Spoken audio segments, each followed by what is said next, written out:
Ladies and gentlemen, please stand for the playing of the national anthem.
Be seated.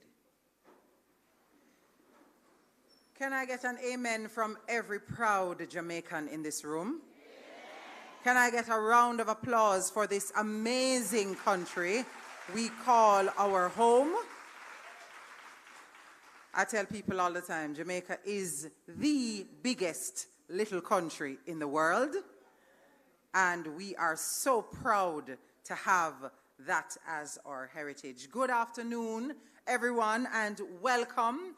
This is your Path Town Hall meeting, organized by the Ministry of Labor and Social Security for stakeholders and, of course, Path beneficiaries in the beautiful parish of St. Catherine. My name is Stacey Ann Smith, and I'm so happy to be here with you for this, the third staging of the Ministry's Path Town Hall consultations under the theme On a Path to Transformation. Can you say that with me? On a Path to Transformation. One more time. On a Path to Transformation. PATH, of course, stands for the Program of Advancement through Health and Education, and it has been providing income support and other benefits to vulnerable Jamaican families in Jamaica since 2002. How many people knew that PATH is more than 20 years old? Yeah? Did you all know that? That's a long time to be making contributions as they have been doing. And the government decided that, yes, we have been doing well. You will hear from a few stakeholders, a few beneficiaries this afternoon who will attest to the goodness of PATH. But guess what? The government said, listen, it's time to make some changes, because as good as the program has been and as wonderful a contribution as it has made, there is room for change and improvement. Can I get an amen? Amen. Yes, indeed. If you have been following the news and certainly have seen any clips from previous meetings that we have had with the Ministry of Labor and Social Security, there is a plan for a major overhaul of PATH. It means that meaningful changes are coming. And at this point, you all need to clap for that.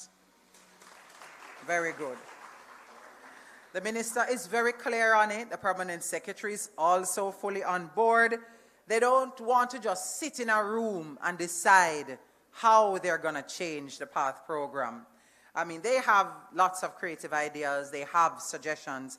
But I thought it was very important to go on the road, to go to the beneficiaries, to come to you, to ask you to share your thoughts and ideas.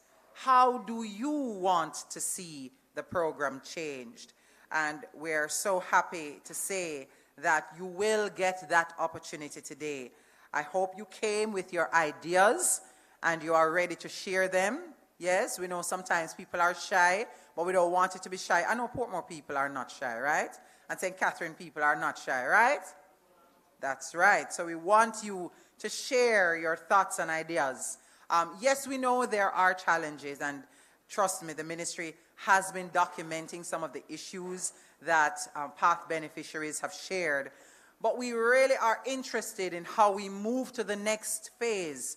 How will the program be improved? We got some really good ideas and suggestions, right, Minister, over the last 2 meetings. The first one being at Brownstown in St. Anne and the second in Clarendon. And now we're here in St. Catherine and we want to hear from you.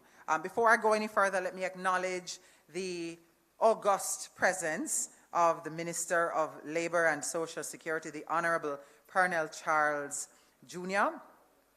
Let me also acknowledge the Permanent Secretary in the Ministry of Labour and Social Security, Mrs. Colette Roberts-Risden, the Chief Technical Director in the Ministry, Mrs. Audrey Dare-Williams, the Director of Social Security, Ms. Suzette Morris. We also have the PATH Project Director, Mrs. Elsa Marks-Willis, and we also have with us an instructor from the Hart College of Construction Services, our host for this afternoon, Mr. Desmond McClarty. Let me also acknowledge the presence of members of Parliament for Southeast St. Catherine. We have MP Robert Miller. Wave at them, just in case they didn't know who you are. Excellent. You can clap him, you know. Thank you very much. And we also want to keep the applause going for MP Fitz-Jackson from St. Catherine Southern. And I do believe we have a representative of MP Orlando Terrelong, who I hear is on his way, but Marlon Gordon is here in the minister's stead for now.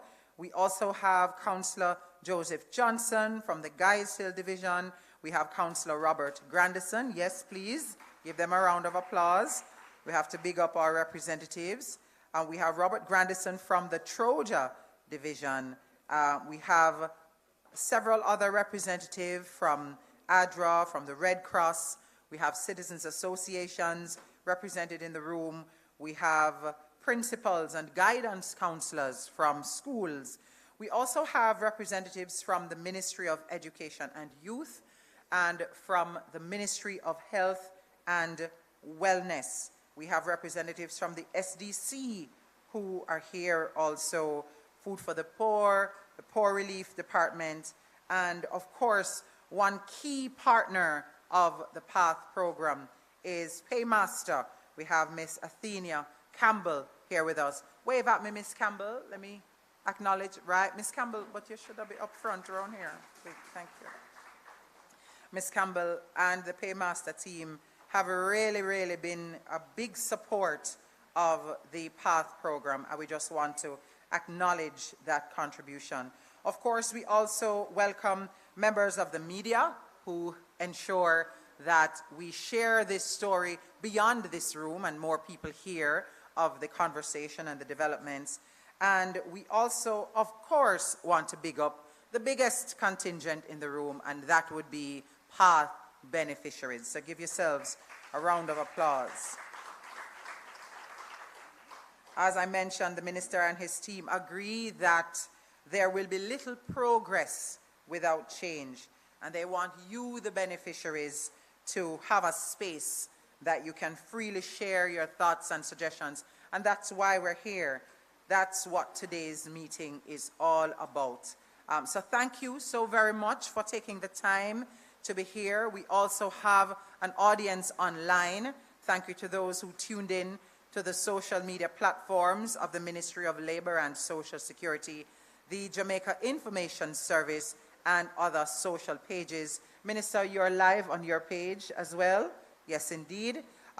We really are on this path to transformation, and we're getting feedback today from the beneficiaries in St. Catherine, and in a little while I will tell you why beneficiaries in St. Catherine are so special. You are special, and I'll tell you about that. But before we go any further, we are going to begin officially with a word of prayer offered by Mr. Desmond McClarty. He is the instructor at the Hart College of Construction Services. Please make him welcome.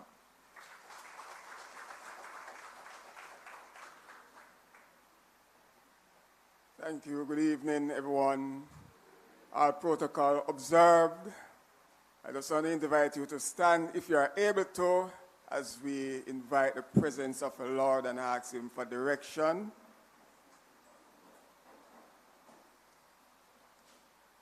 Heavenly Father, we thank you for this moment. You knew beforehand that this town hall meeting would be here today, Lord.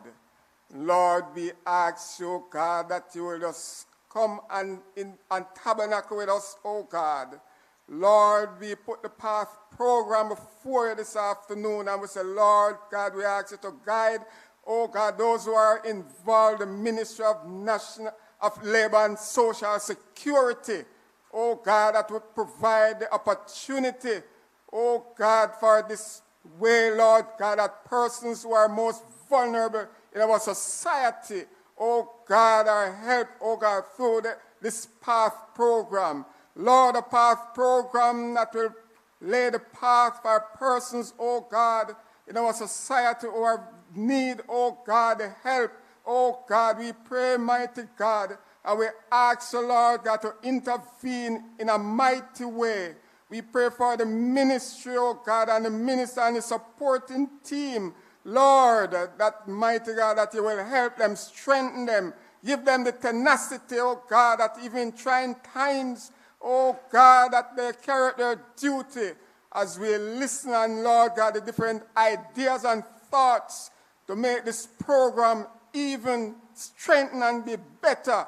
Lord, that lives will be transformed, that persons, oh God, will be helped in such a way that they can see a turnaround in their circumstances. And we pray, Almighty God, a blessing over this town hall meeting as we ask you to guide us, oh God, as we go through today, as we give a thanks and give a praise. In Jesus' name, amen and amen. What a powerful prayer, Mr. McClarty. I can only imagine you in church on a Sunday, right? Thank you for that. We have a few things on the agenda today, but most of the time, I promise, we will spend hearing from you, making sure that you get as much time as possible to share your thoughts and ideas. But we're going to go now to a quick look at what the PATH program is all about. Please turn your attention to the screen. The government of Jamaica, your government, is committed to guaranteeing social protection for our most vulnerable citizens. Through PATH, the Program of Advancement through Health and Education, we provide critical social assistance to needy households, especially those with children, pregnant and breastfeeding women, persons with disabilities, and elderly dependents. Beneficiaries of the PATH program receive bi-monthly cash grants, back-to-school and tuition grants, and examination fee assistance. Participants are included in the Steps to Work program, the Ministry of Education's school feeding program, among others. We invite you to apply for the assistance your family needs. Visit your parish office and apply today. Remember to bring your children's birth certificate, TRN, and a government-issued ID. Your Ministry of Labor and Social Security partners with the Ministry of Education and Youth and Health and Wellness to provide several programs for our PATH beneficiaries. We want to help. We care. Apply today. For more information on PATH, visit our website at www.mlss.gov.jm or call us at 876-922-8007 or visit any of the Ministry of Labour and Social Security parish offices island-wide. PATH, serving you since 2002. The government of Jamaica. Thank you so much for that. In addition to the website, there is a full contingent, right, PS, of team members from PATH and from the ministry who are here. So PATH came to you today. So if you need information, I saw many persons stop by the booth here to check on it could also be your application. And that's one of the things I would ask now. If you have a specific query about your own application, the booth space here is where you should go to query that, right? And then we use the open forum to give suggestions and to talk generally about your concerns about the program. As it said there in the video, PATH was first introduced in 2002, and I mentioned earlier that St. Catherine is special. There are about 350,000 beneficiaries under the program, and guess what? The parish of St. Catherine has the highest number of registered beneficiaries, totaling just over 43,000. So of that 350,000 across Jamaica, St. Catherine makes up most of those beneficiaries. So the fact that we are here today in St. Catherine is not by chance. The ministry has, in fact, started to take steps to transform the program. So we're talking about things like the monitoring system, the selection criteria, evaluation process, and the appeals process, but there is an acknowledgement that there is more work to be done.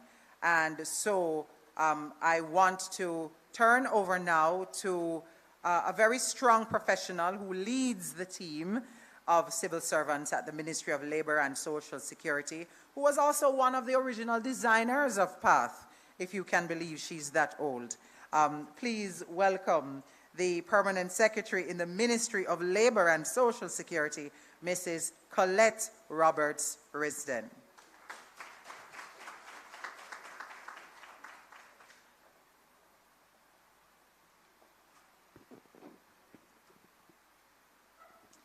Thank you, Moderator Stacey Ann Smith. I want to acknowledge Honorable Pernell Charles Jr., Minister of Labor and Social Security, the MPs who have joined us today, Mr. Robert Miller and Fitz Jackson, councillors, members of the ministry's team, the media, our beneficiaries, Ministry of Health, Ministry of Education, all the stakeholders who are here. Good afternoon. You know, when I drove in, I said, I remember us being in this auditorium. Who was I saying it to? I was saying it to somebody on the team. I said it was about 16 or 17 years ago. We were here in this auditorium discussing PATH. So I'm telling you one of the things. And also, I thought when the moderator was saying there's a reason why we're here in St. Catherine, she didn't give the reason that I had in my mind. And the reason I had in my mind is that PATH was piloted in St. Catherine. So there is another reason why we're here in St. Catherine, not just because it's the largest parish for the number of beneficiaries, but also because it is the parish that we piloted PATH in 2001 before we rolled out the program. But I'm going to take you a little bit in where we are coming from so that we can understand and have a good perspective of where we need to go. So back in 2000, any of you remember the food stamp program? I hear a resounding yes. It seems this is the first consultation we've had, and so many people have said they remember the food stamp program. So I'm actually pleasantly surprised. But back in the day, in 2000, we had the food stamp program. We had another program called the Old Age and Incapacity Program. And we also we still have, the Outdoor Poor Relief Program. And back in those days, it was felt that the beneficiaries were not treated with dignity. Some of you remember the food stamp program and how we used to pay. I don't think I have any staff members who are here who were here back then, but we used, yes? Elsa, yes, Elsa. Elsa, you don't count. I'm sorry. I see somebody waving their hands around the back. But anyway, back in the day, we literally used to pull up our vehicles under a tree, a shop front pizza. You remember those days? And where? police station, and wherever we could hand out food stamps, we were handing out food stamps. And it was felt that, you know, we needed to treat our beneficiaries in dignity, with a little bit more dignity and respect.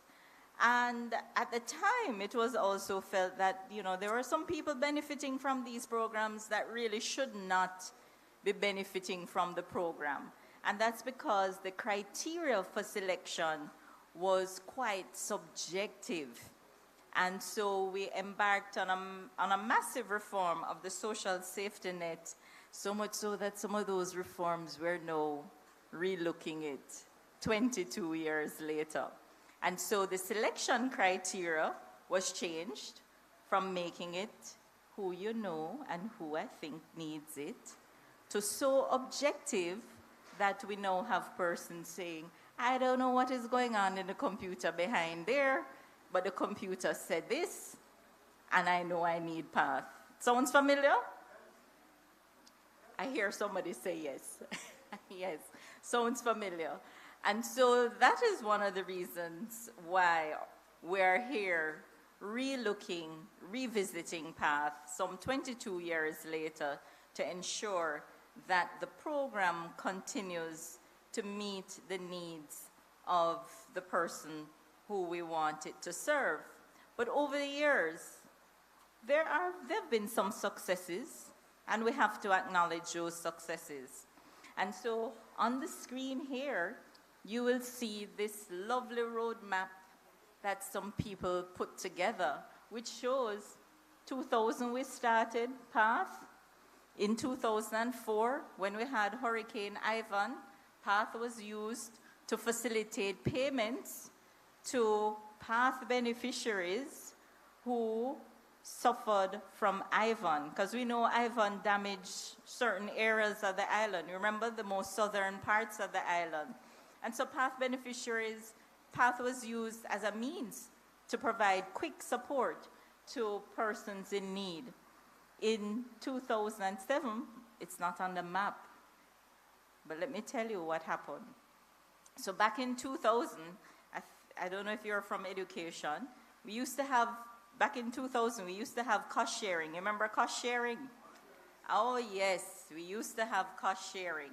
So when we started PATH, the government said, listen, for all the children who are on PATH, if we, the government, are saying these are the children who are poor and in need, they should not have to apply for cost sharing. And so they should automatically get their tuition paid. And that started very early once PATH started fully in 2002. Now, in 2007, we had a number of health, education, and health initiatives between ourselves and the Ministry of Education. 2008, we had what we call differentiated payments between boys and girls. Anybody remember that? Right, because what was happening at the time, our boys were not going to school, or they were dropping out of school faster than the girls. And so it was felt, how can we use PATH to motivate families to make sure those boys stay in school? And so we provided a little extra money to the boys, much to some criticism of persons who felt that how can you be giving boys more than girls? The girls should get more, or it should be the same. Anyway, over time we have removed that. Then in 2008 as well, we introduced what is called the PATH Transitional Grants. And that is, the premise of PATH is to move persons out of poverty, to break that intergenerational cycle of poverty. And we want the children not just to attend school, but to finish and to continue their education.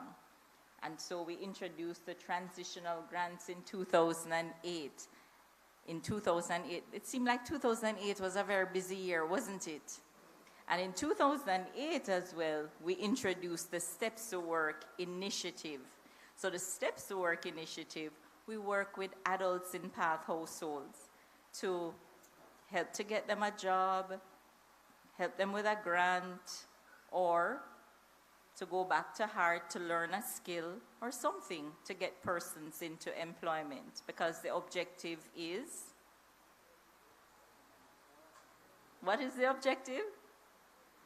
To move persons out of poverty and to improve their standard of living. The next screen. All right, there's supposed to be another screen, but it's not moving, and I don't have it with me. Oh yes, there it is. In 2007, 2010, we also used PATH again. Tropical Storm Nicole. Anybody remember Tropical Storm Nicole? We used PATH again to provide additional benefits. In 2012, we had a number of initiatives between ourselves and the Ministry of Education to modernize and improve the school feeding program. 2013, we introduced tertiary bursaries. Tertiary bursaries is where students who were once on PATH can apply if they've gotten into a tertiary institution where they can apply for a bursary and get up to $100,000 each year for a maximum of 4 years. Lots of goodies. In 2013, we also did something special with persons with disabilities. We had a parenting pilot, because at the time, person says we need to do parenting education with our beneficiaries. We did a pilot, to be honest, was not as successful, and we didn't continue with it. But we have learned over the years, right? And we're always adding and seeing how we can improve the program to make it more relevant. 2017, we did a graduation strategy, and 2018, back to school grants. All of you know the back to school grants? You don't know the back to school grants. Every August you get extra money for each child on PATH, beneficiaries. You don't know it? Go and look at your August payment. You get it every August for students in your family who are on PATH. So those are all the things that we have done with PATH over the years. So as Minister will tell you when he comes, after 22 years, based on the mandate given by the Prime Minister, we are now revisiting PATH. So we've done a lot of things. What else can we do? What should we be doing? What are some of the things we need to change, we need to improve? Because we know that as time goes by, we have to ensure that the program continues to be relevant and meet the needs of the people. So it's good to be here in St. Catherine, not just because it's the largest parish and because it's the pilot parish, but it's the parish next to my parish. It's the parish of my birth, but I never lived there. So it's good to be in St. Catherine. I encourage all of you at the appropriate time to let us know what are the things you would like to see us do with the program. What are your recommendations for the future for PATH? Thank you.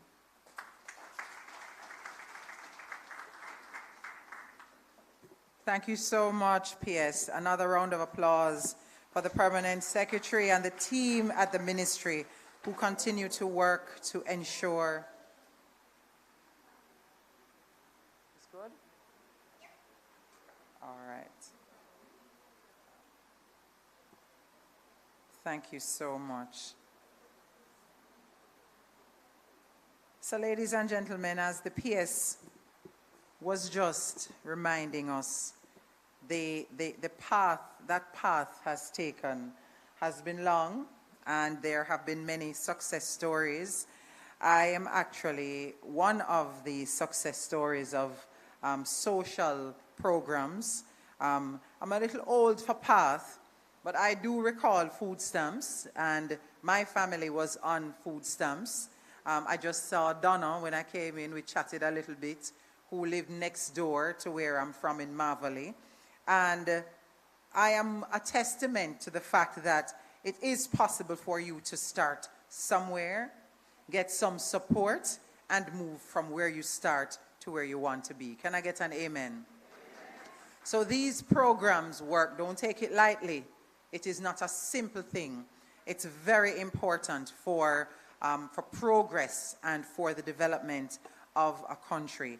And while you hear the PS talking about it and you see the track that Path has been on, almost 130,000 families across Jamaica today. Those 350,000 beneficiaries represent 130,000 families who continue to benefit from Path. But don't take my word for it alone. Our next speakers also know firsthand of the value of the program. Ladies and gentlemen, please welcome Path beneficiary and resident of Portmore Pines right here. Zachary Campbell is going to come next to share on the path to transformation. One can clap him again. Thank you very much.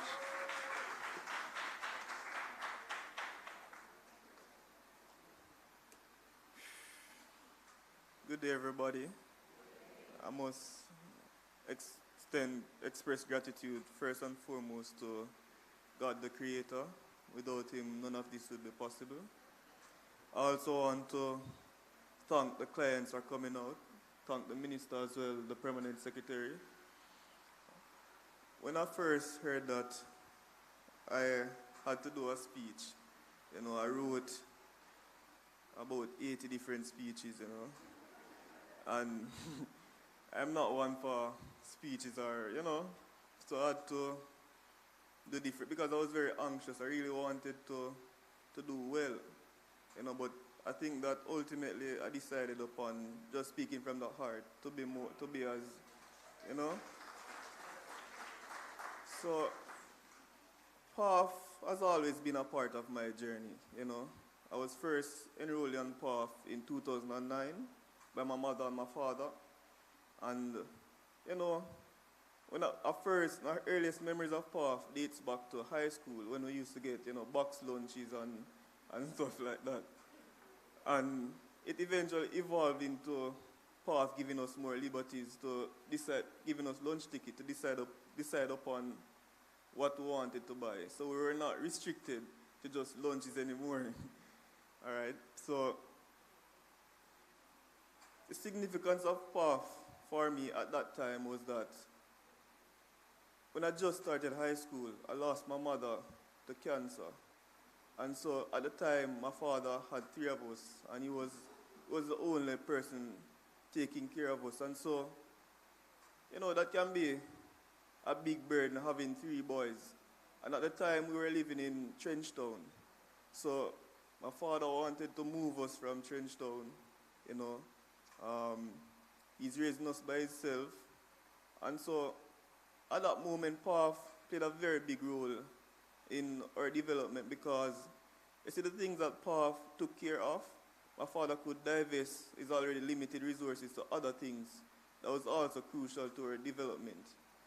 And then, so fast forward to 2017, I was in upper sixth form at Kingston College. My young... yeah, man.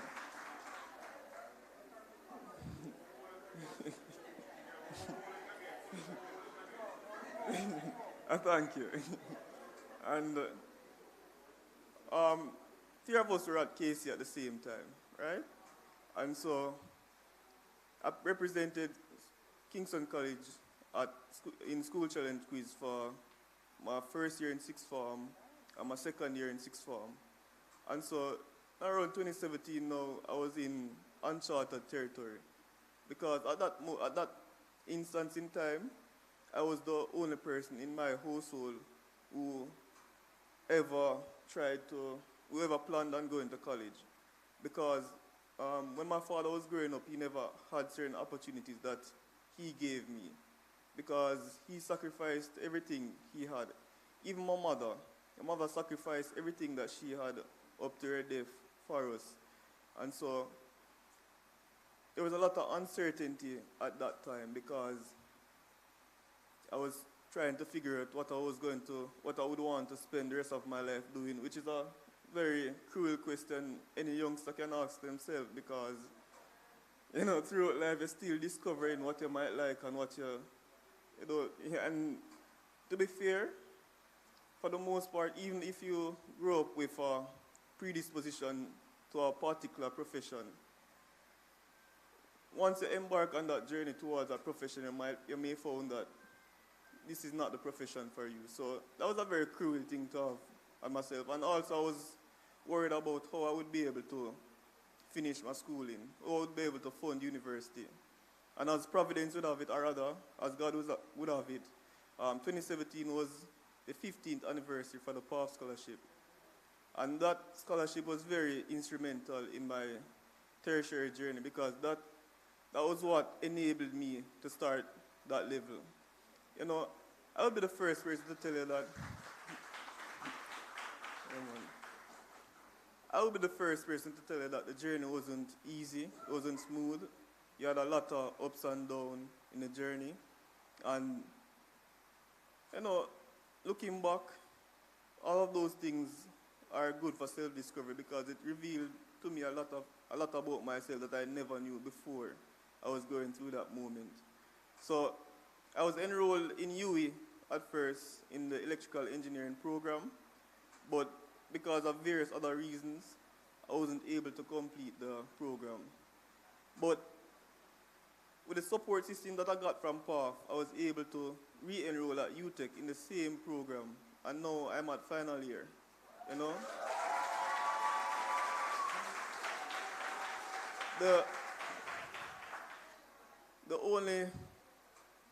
My biggest regret right now is that my father who was there with me throughout the entire journey, he won't be able to see me completing this degree because in August of last year, he succumbed to his illness that he was sick with cancer for some time.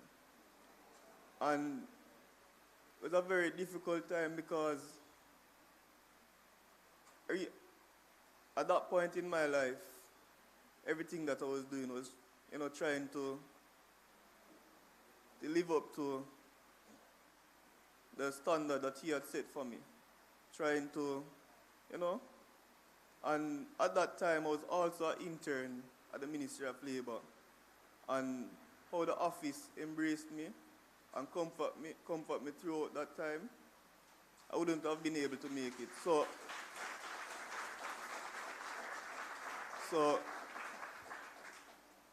PATH is always, I would say PATH is the theme, is one of the major themes of my scholastic journey. And everything comes full circle because PATH was there for much of my development, and it has made me into the man that I am today. And the Ministry of Labor has also been there with me because, PATH is a program that falls under the ministry. And so, for them to be there for me when my father passed, I'll be always in debt to the ministry, just for everything that they have done for me, my family, and words can't fully express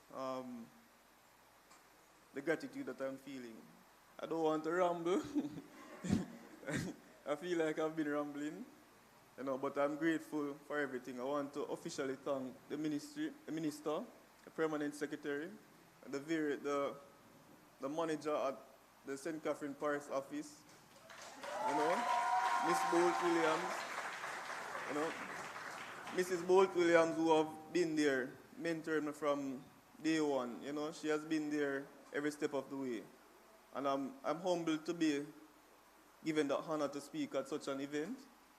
And I'll always be willing to do anything I can to assist with any program that the ministry may have in the future. Thank you for your time.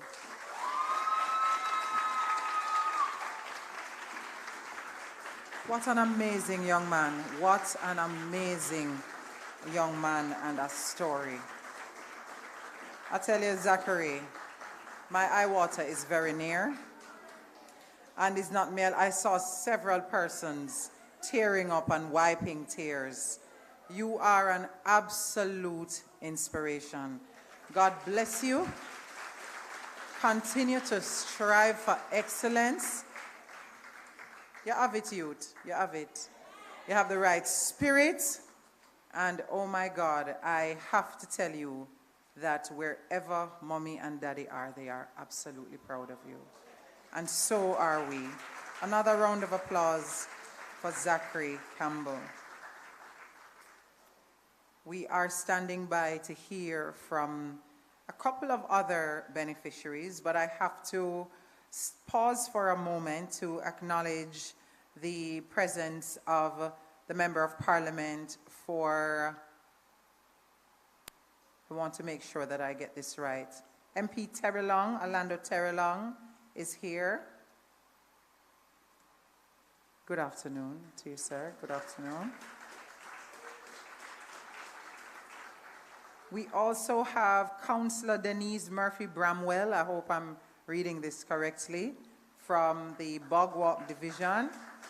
She's representing the Member of Parliament, Natalie Nita Garvey. We have representatives from the CPFSA, that's the Child Protection and Family Services Agency. We also have a couple of representatives from the Salvation Army. I hear Ricardo Bernard is here. Mr. Bernard. We also have representatives from the SDC, that's the Social Development Commission. I cannot read this last name. I think it's Erskine, Lloyd Erskine, Janice Golding Williams, and Danicia Graham, I think. Welcome to you, welcome, and good afternoon. And we are now going to hear from another amazing story, I'm sure, from another PATH beneficiary from Bay Bottom in Old Harbour. Please welcome Ms. Latisha Cunningham.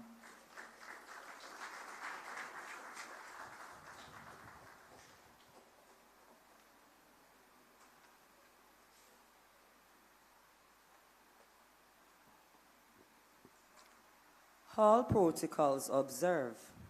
Ladies and gentlemen, good afternoon.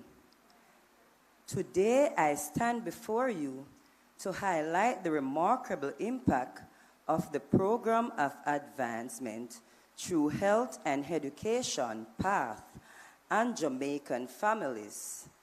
PATH, led by the Ministry of Labor and Social Security, has been a lifeline for countless vulnerable individuals, providing crucial support across our nation.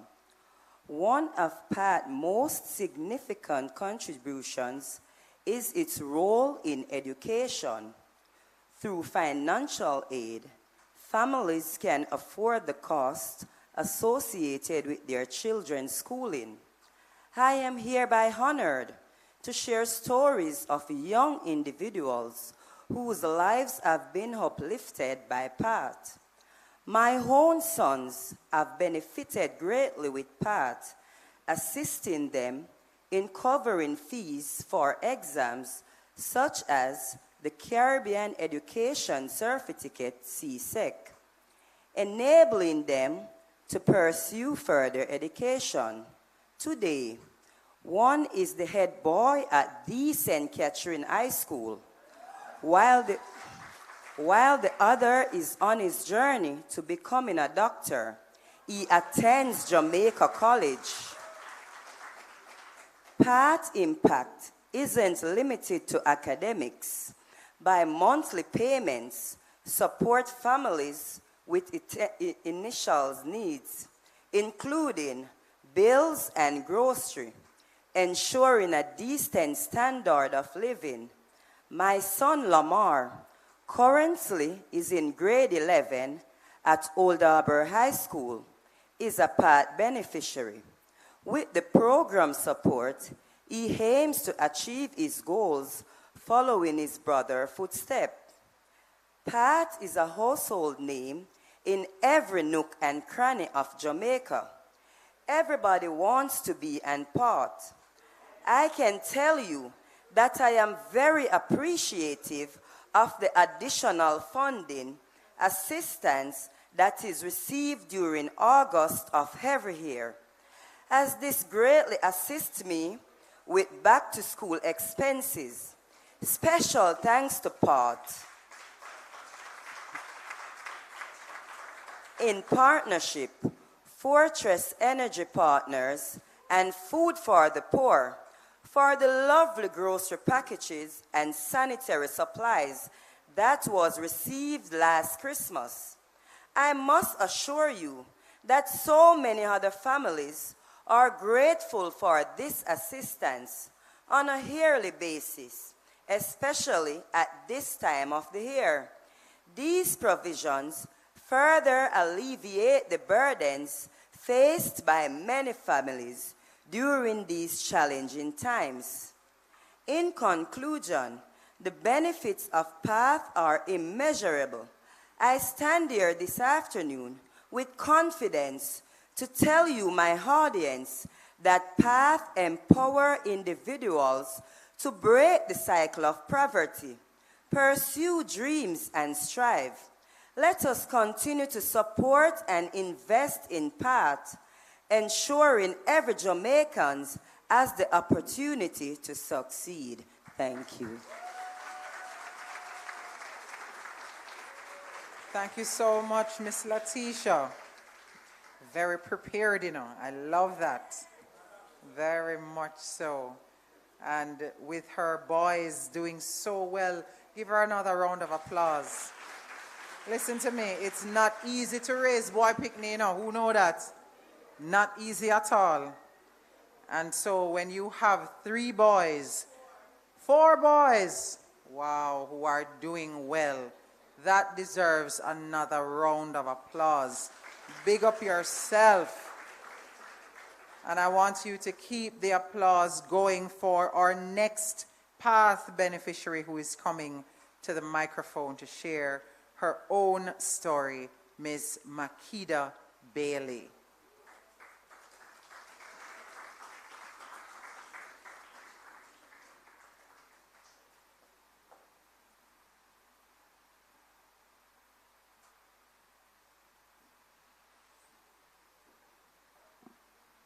Good afternoon, everyone.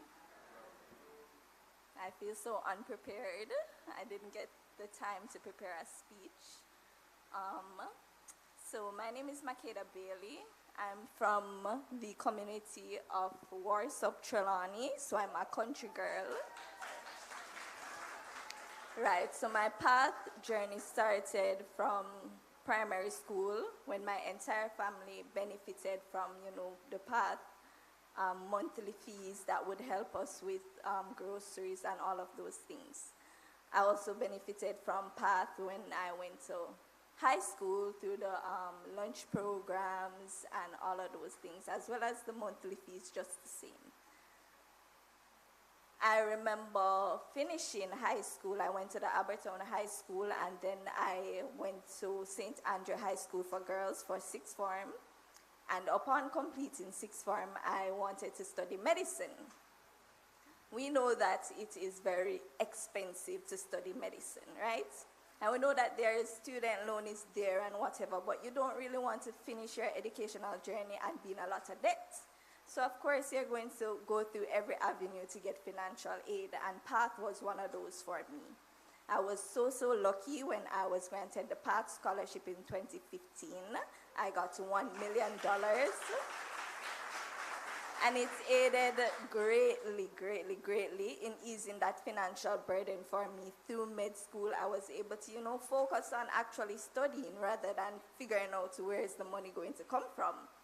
Right, and my father, may his soul rest in peace, he always said, education is the key. So he always motivated me and my siblings to, take our education very seriously.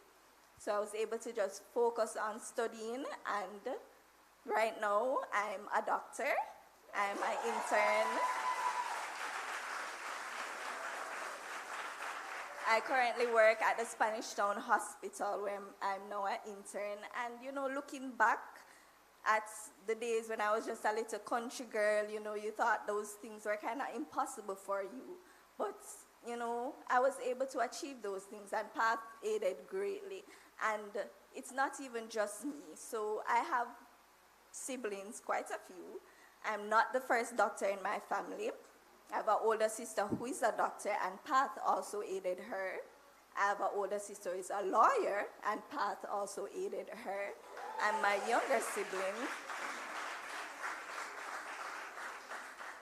younger sibling, Ashley Bailey, she's now a pharmacist. PATH aided her. So it's an entire family that, you know, it helped us to elevate ourselves financially and make our parents proud. And for that, I am very, very, very grateful to the PATH program. And, you know, I'm just hoping that another little girl like me or a little boy like me from the country areas who is probably feeling like, you know, those goals are too big for me. I can't be a doctor, I can't be a lawyer.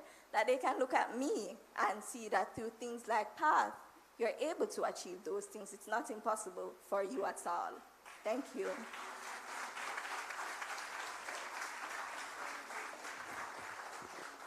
You know, I don't understand how I was not told that I should be introducing Dr. Bailey. Thank you very much. Give her another round of applause. What an inspiring story. I don't know, I just feel so wonderful hearing all of these amazing stories of journeys that have taken young people from one place to the next. Earlier, you were not here, MP Terry Long, when I was sharing my own story of being not a country girl, but a ghetto girl who benefited from food stamps at the time, which was social support, and I've been able to move from where I started to much further along the continuum. So, I mean, all around, we do know and we see and we understand the importance of programs like PATH. And it is so important and commendable that the government has said, yes, we know, we have made impact, there have been success stories, but we want to make it even more meaningful. And so that's what this conversation is about this afternoon. Before I introduce you to the man that has been given the job to lead the transformation, let me just acknowledge the presence of Councillor Anthony Wint from the Brayton Division. Wave at me, sir, if you're around. Indeed, he's back there. And also Councillor Courtney Edwards of the Independent City Division. Thank you so very much for being here with us.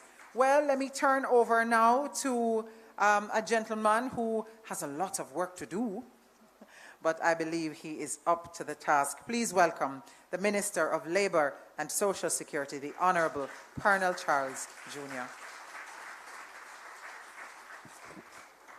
Thank you, Stacey Ann. This has really been a very, very special town hall.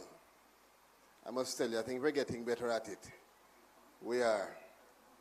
Let me acknowledge, of course, the wonderful team that I have here, my permanent secretary, and all of our senior team members, the members of parliament who are here, Minister Terry Long, who, special acknowledgements, Minister. I know that you had short notice and other activities, and it's good to know, no complaint, you're here. I appreciate that. I wanted to appreciate that. Other members of parliament who are here, Sir Fitz Jackson, and Big Rob. Big Rob, you can stop calling me now. I must tell you, you are one of those members of parliament who are insistent. You call me all the time about PATH and farm work. We are here for the town hall, and you soon get your farm work card.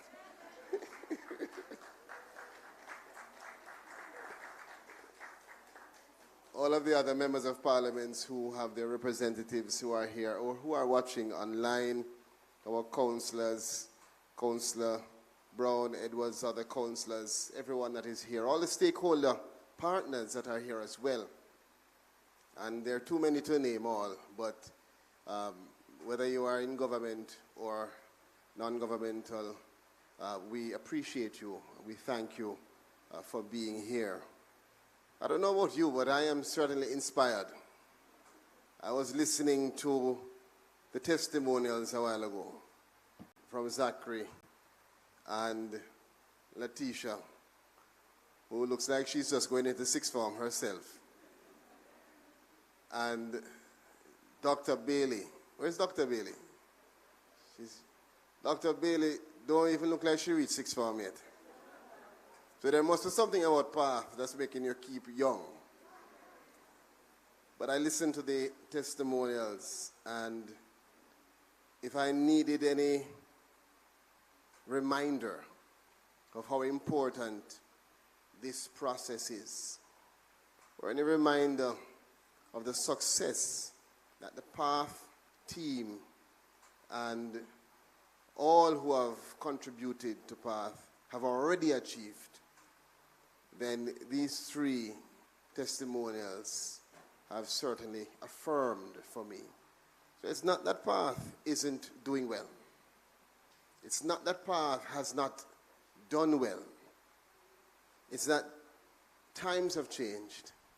Circumstances have changed. We are evolving.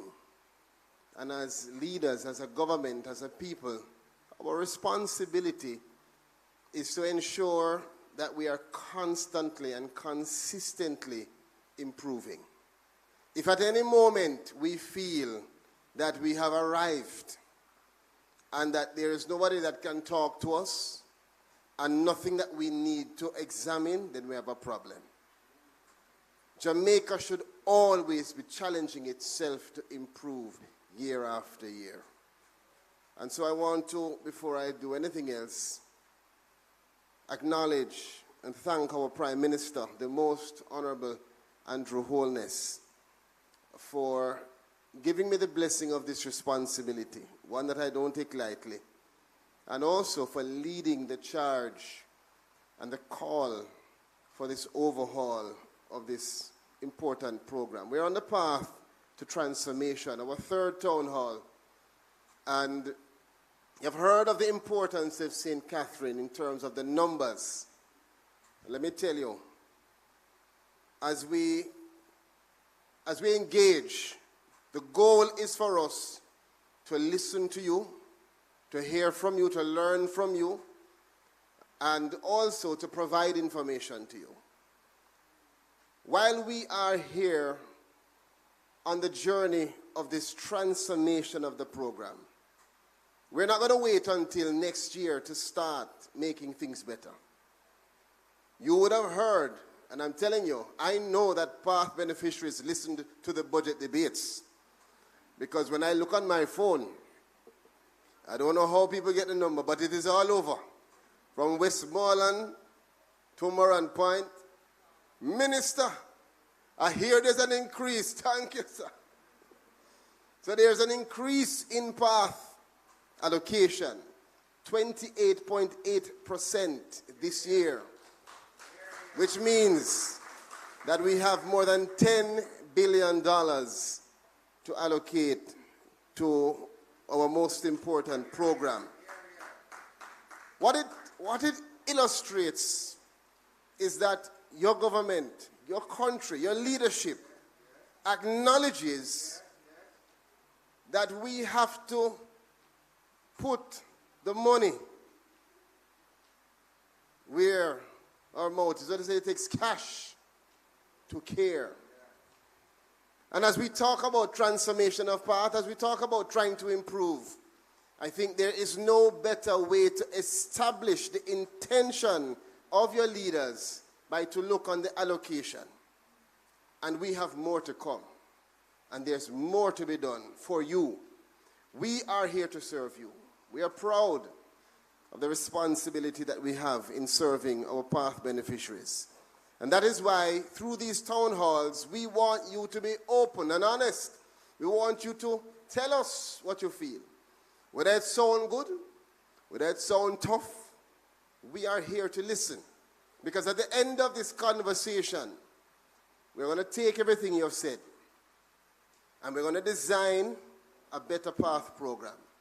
A path program that is more responsive, more effective, more efficient, and it's one that's going to be better not just for you, but for our staff.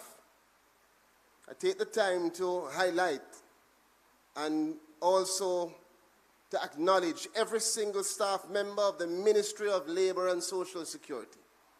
Whether it is that you're working as a big-wig chief technical director like this lady in front of you there, or whether you are working in Westmoreland, in our parish office, in Portland as our parish manager, in St. Catherine as a RIM officer or a social worker, wherever you are, our workers, the complement of employees at the Ministry of Labor and Social Security, have proven to be dedicated. They go above and beyond. And it is them who we went to first. Myself and Minister Dunn took the time in our first quarter to make sure that we were speaking to our staff members. And we received from them a number of recommendations, of criticisms, of concerns, all of which that have led us to be here today. I'm not the best with this clicker, but I'm going to try, because Tesla has demanded that we use it.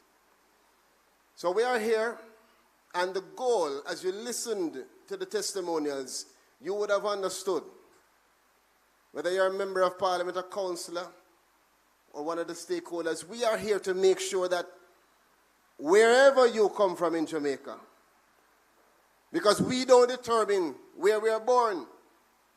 Sometimes I hear people talking about, I'm born in Jamaica, I'm born in the States. You didn't decide that. You didn't decide which womb you came from, what circumstances you came into. But as a government, we want to make sure that we help you to determine your next steps. We want to define an equitable society where whether you are born in a family that can support you or not, you will have a fair chance to be all that you can be. Can you imagine that? That's the goal. We want to make sure, I think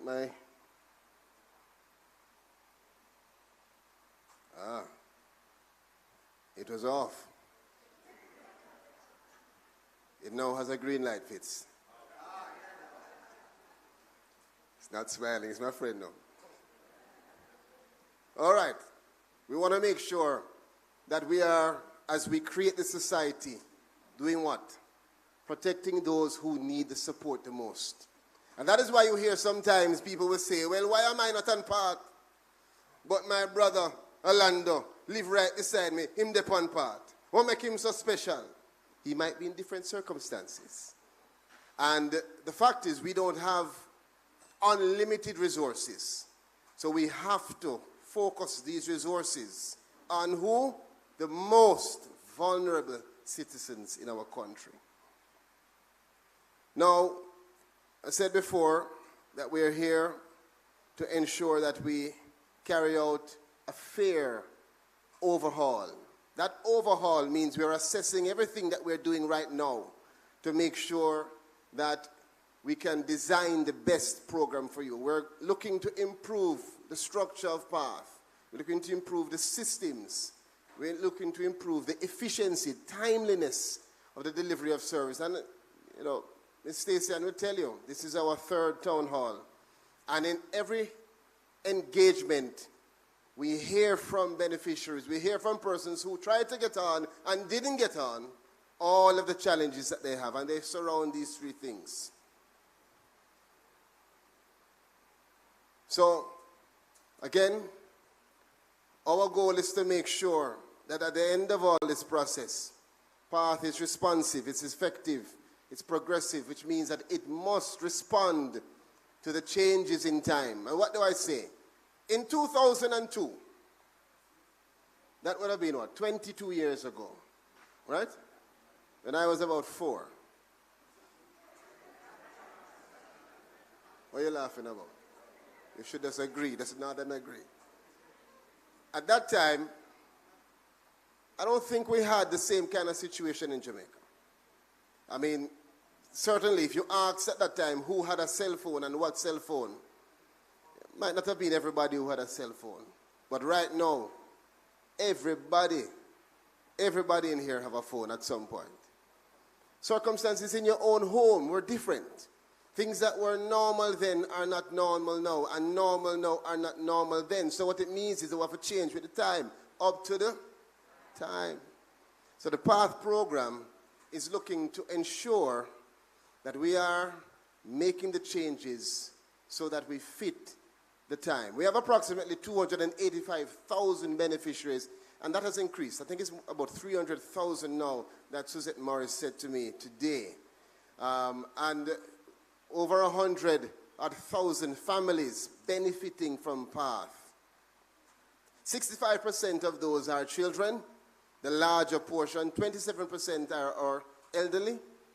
And we have 8% pregnant and lactating women, indigent adults, persons with disabilities. And of course, remember, the most vulnerable, meaning those who need the help the most. So obviously it would be our children, our elderly, and persons who need that support.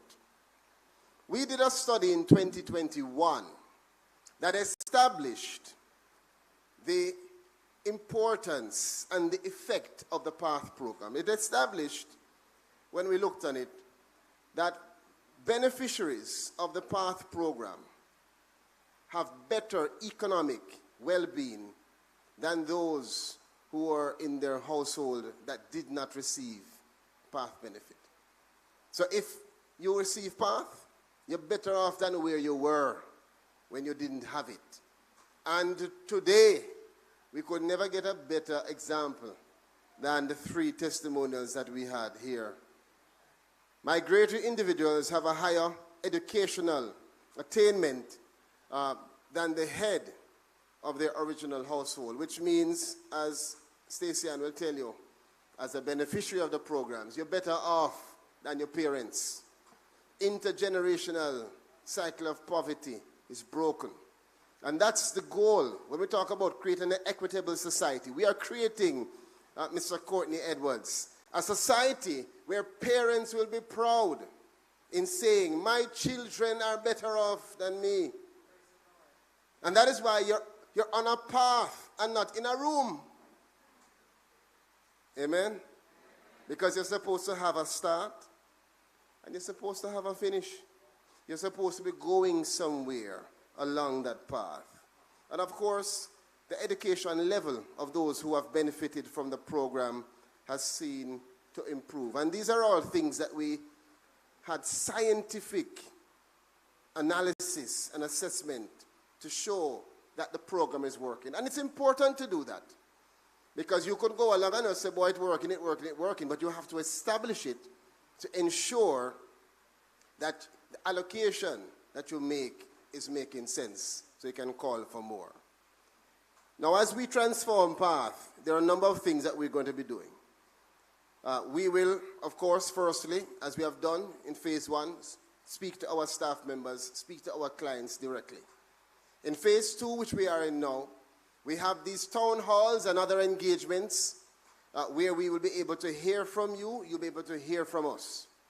And after that, the goal is now to make sure that we can set up 2 technical working groups, which have been designed already, that will focus on taking all of the information, your recommendations, and looking on them from 1, a perspective of the technical design of PATH, and 2, looking on the rules of the program.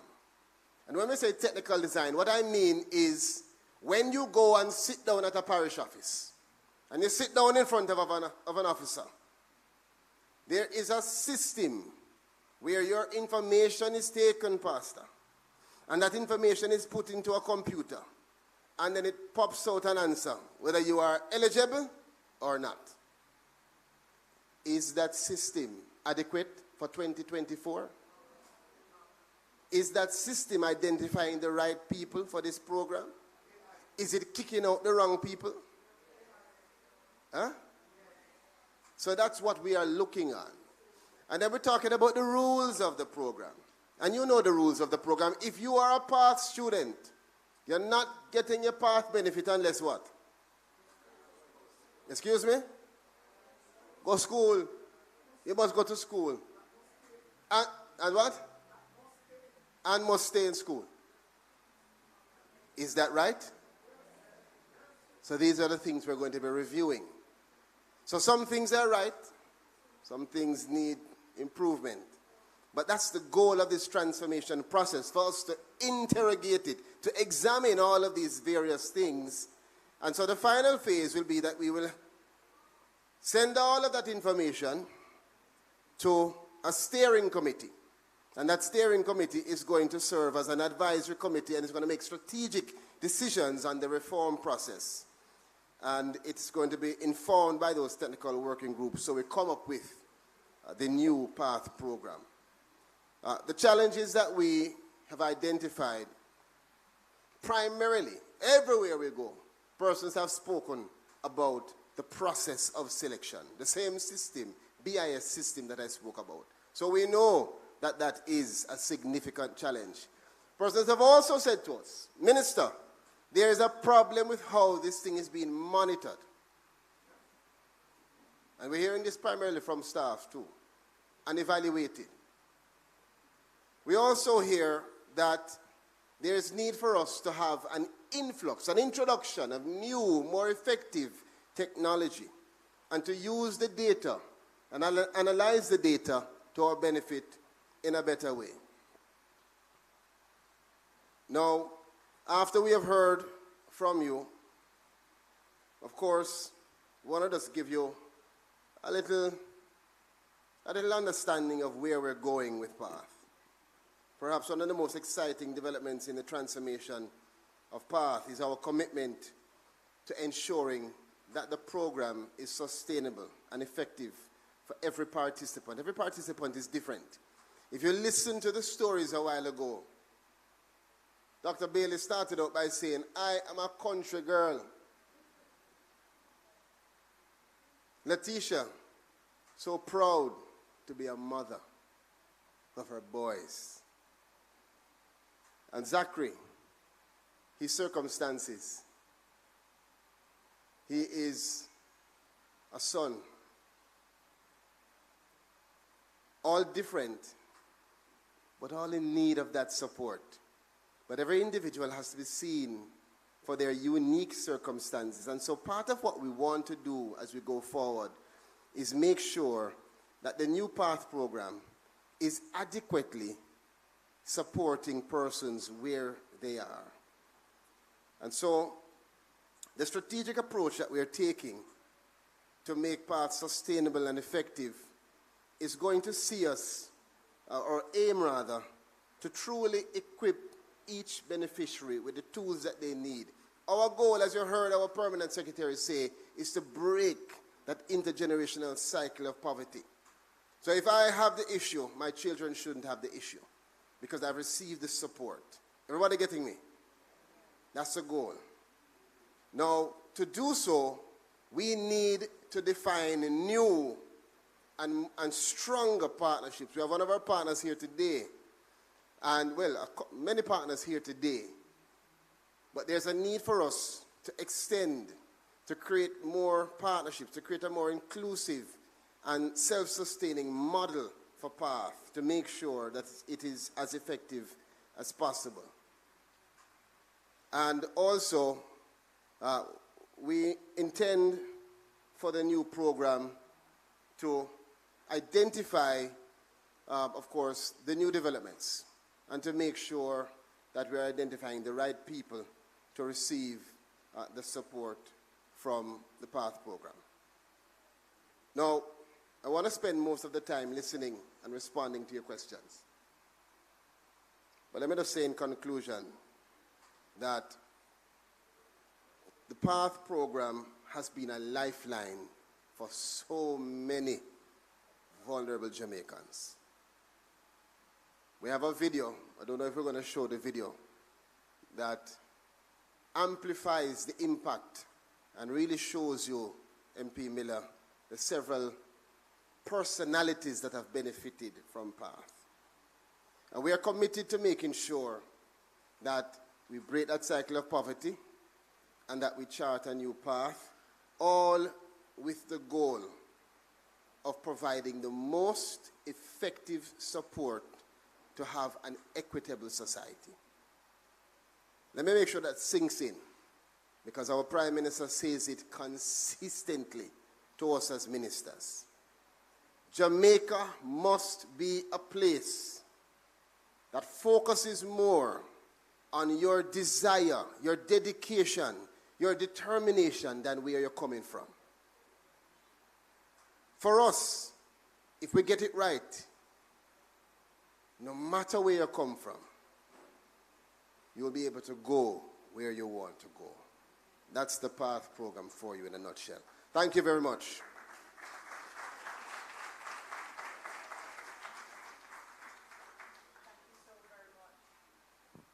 Thank you for that, Minister. Really, really appreciate those comments. Before we press ahead, I have a note here, a quick announcement. The Sun City team, their vehicle is being blocked. There is a Toyota Prado, a bronze-colored Prado 9200KE. If you are the driver of that vehicle, please, we ask you to just allow the team to leave. Thank you so very much. We are now into that segment where we're going to open the floor in a short while to hear from the participants inside the auditorium and those online as well. We want you to have an opportunity to share your ideas and to give feedback. For those who are here, there is a microphone in the center aisle.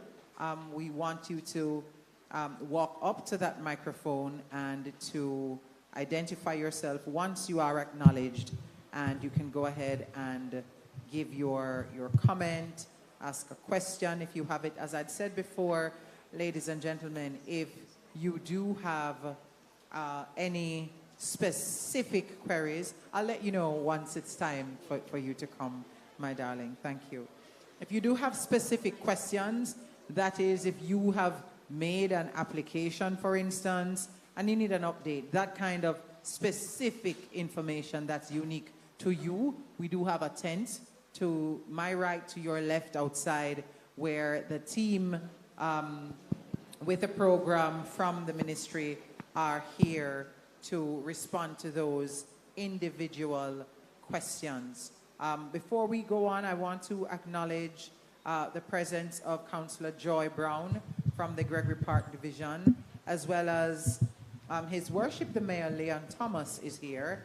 I did not see the Mayor. Good afternoon to you, sir.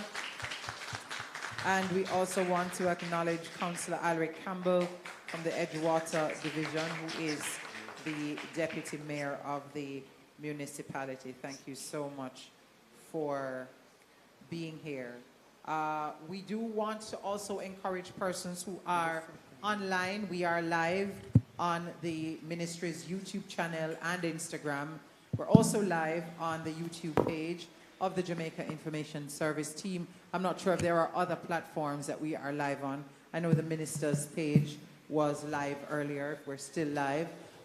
Feel free to our online audience to share your questions as well. We will try as best as we can to incorporate those questions. We don't want to leave anybody out of this very important conversation.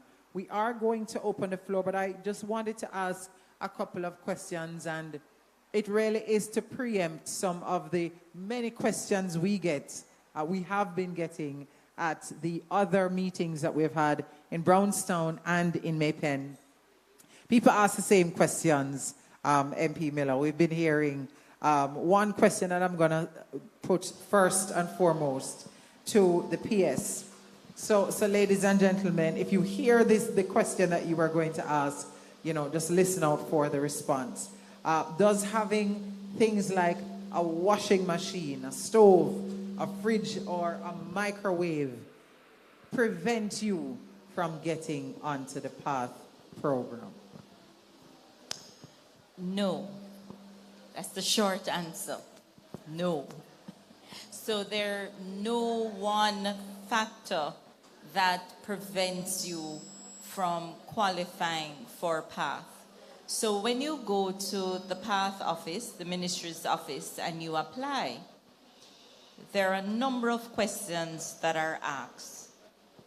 One question, not just who you are, but who is in your household, right? And the person asking you the question says, do you have anybody living in your household? And you're expected to tell us everybody who is living in your household, right? You're asked a number of questions about your housing condition, the educational level of the persons in the household. Questions, and yes, there are questions such as whether you have a washing machine, a stove, and so forth, but no one answer or no one question prevents you from qualifying for PATH.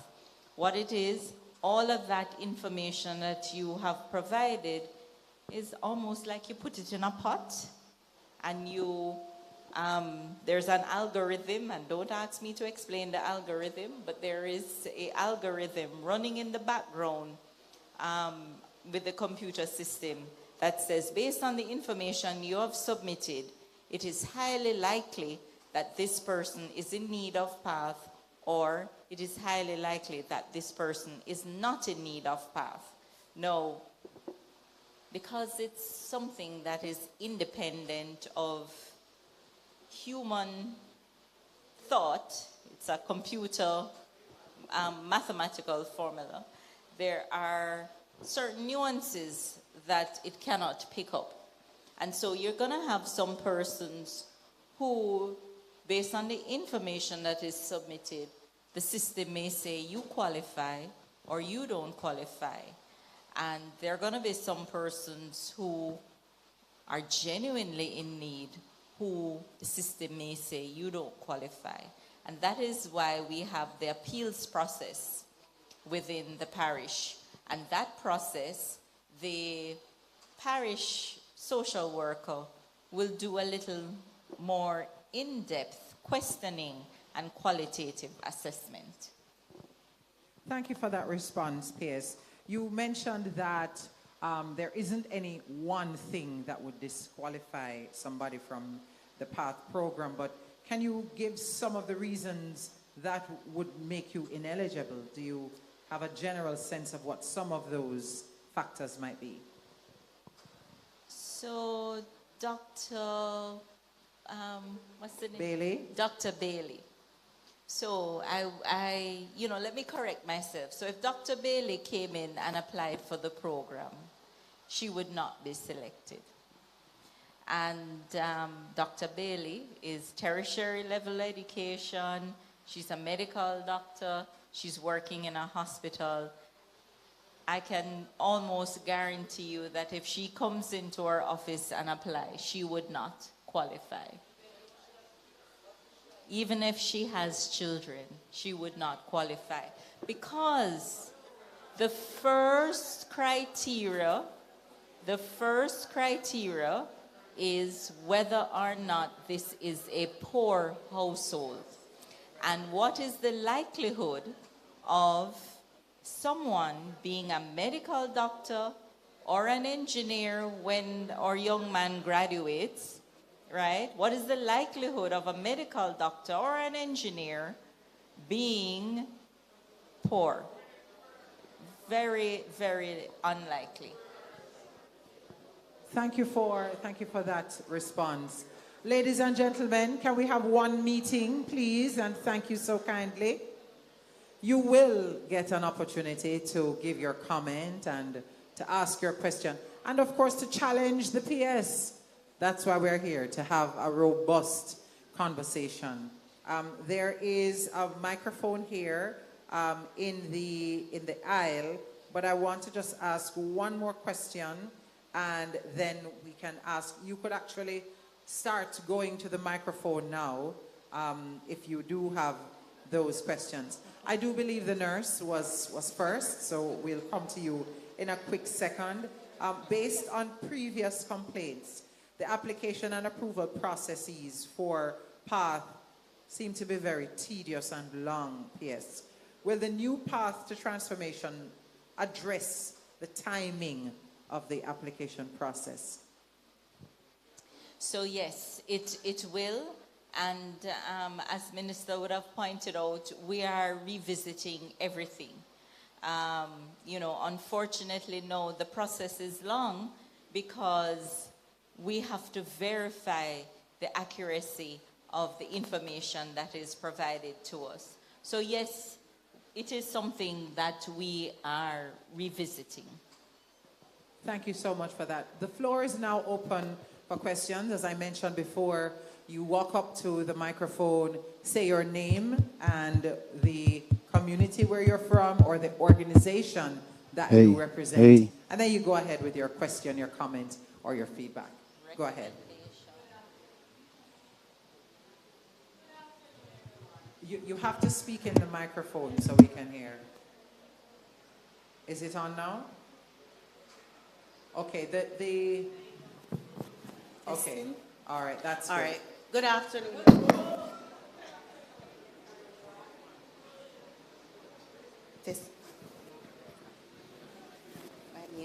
All right, good afternoon, everyone. I'm Denise Williams-Smith, public health nurse. I work at Yuaton Health Center.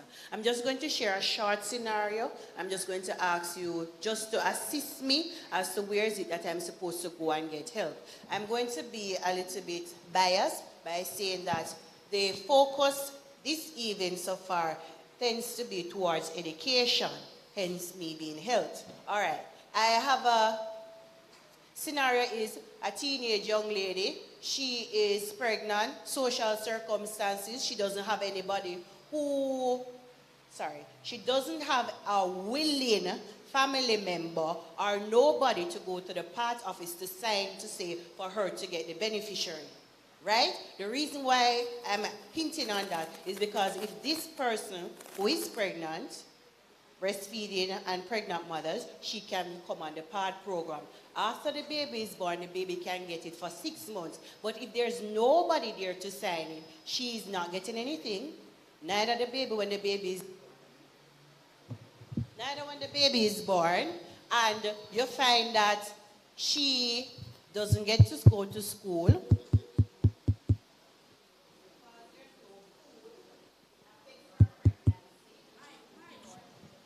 That's it.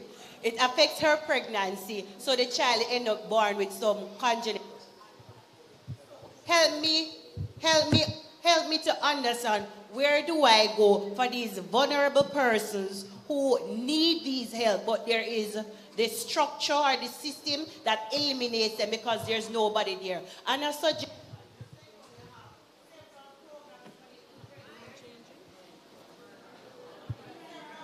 for the different years, I'm suggesting, could you have a program for teenage mothers once they are considered to be vulnerable through the social worker, that they become a part of the PATH program naturally? Thank you so much for the question. Thanks for that, Claude. They're going to address the issue with the microphone. I'm not sure what it is, but they are going to. Oh, he's going to change the microphone. Thank you so very much. But in the meantime, the minister is going to address your question, Ms. Denise. So just quickly, Denise. So exactly what you highlighted, those are the kind of circumstances that we are now evaluating in this overhaul to see whether maybe you, as a public health officer, are sufficient in signing off under those circumstances, or someone else. Pardon? Yeah, well, I'm not saying it is yet. But what I'm saying to you is, those are exactly the things that we are deliberating on now. That's why I'm smiling. You know why? You know, we have some of the most passionate, dedicated nurses and teachers who come to these town halls. And when I hear you, when I listen to you, I know your heart is full because you want better for every single person that you have to treat with. So let me firstly say on behalf of all of us, thank you for your service. I'm going to ask you to give us your information because what we've been doing, and I'm not trying to give you, you know what I say, the reward for good work is more work. Well, this is the reward. I'm going to ask you to give me the information so that while we create the technical working groups, we can call on you, maybe to give a short presentation or so to the groups on your experiences. Thank you, Denise. Thank you so much for that. All right, we want to go to, are we good now with the audio, with the microphone? Testing mic. All right, go ahead, sir. Good evening, everyone. I am Orville Hibbert, representing Ricardo Ross and 2 other guidance counselors. I'm the senior guidance counselor at the Greater Portmore High School. I have 3 concerns, and the first is to do with those students who have lost loved ones. It was last year that we implemented a program. We call it the Beamers, and over 200 students have lost parents, either 2 parents or 1 parent. So we have been catering for them. In our assessment, when we do the analysis, we recognize that 75% of those students are not on the PATH program. I want to ask that we also consider those children as we work with them in the schools. Also, the guidance counselors, to date, we are overworked. And we are the ones who push the path in the schools and ensure that things run for the students on the PATH program. Especially at my school. I probably don't know what happens at other schools because school varies. But at the Greater Portmore High School, we are the one who push the program. Hence, the fact is we are asking what provision is made to get any assistance into the schools for persons to come in to assist with, because we recognize that most of our times are there with the PATH students, giving them lunch tickets and all those things. We need the help because what is happening in the school system today calls for more counselors in the system. We need more counselors. Plus, we need the help for the PATH program. We're asking the Honorable Minister to look into that as well. The other thing that we are looking at is that we are the expert in what we do as counselors, and we identify problems. We identify students who are in need. And at times we may send a letter or we make calls and it goes nowhere. We're asking you, sir, to look into it when we make some submissions or some requests that it be granted to us, at least to have dialogue with us to say, yes, we are considering this parent, this student, because we know the needs, where the needs are. Oftentimes, we have gone into our meager resources to help and assist these students. I want to say thank you for your questions. A lot of what you're saying ought properly to be directed to our colleagues at the Ministry of Education and Youth. But what I've been doing throughout these town halls is taking that information, the queries, the concerns, and when we meet with them, we share it with them. So we will do so based on everything that you have communicated to us a while ago. Why I say that is because in terms of the PATH support for students, the Ministry of Labor and Social Security provides the list. We compile that list and then we hand it over to education, who takes it from there in terms of providing the funding and the other support that you see in the feeding program. And Honorable Minister, I'm coming to that, sir, that list. Because that is where also the problem comes with us. Because the list is brought to us for us to populate it with the information. And it's supposed to be given back at a period in time. We do not have the assistance to do that.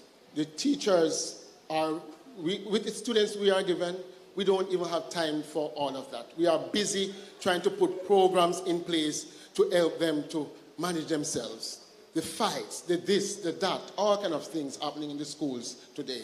So you're speaking to the structure, the paperwork. To date, we are saying to you, sir, that we are asking you to make it be that which we can go on the computer, and you can also submit to us a computer for the department, where we can able to go on, log on, and do the information. It may with the help of the assistance from the person that you will be trying to get for us to come into the schools.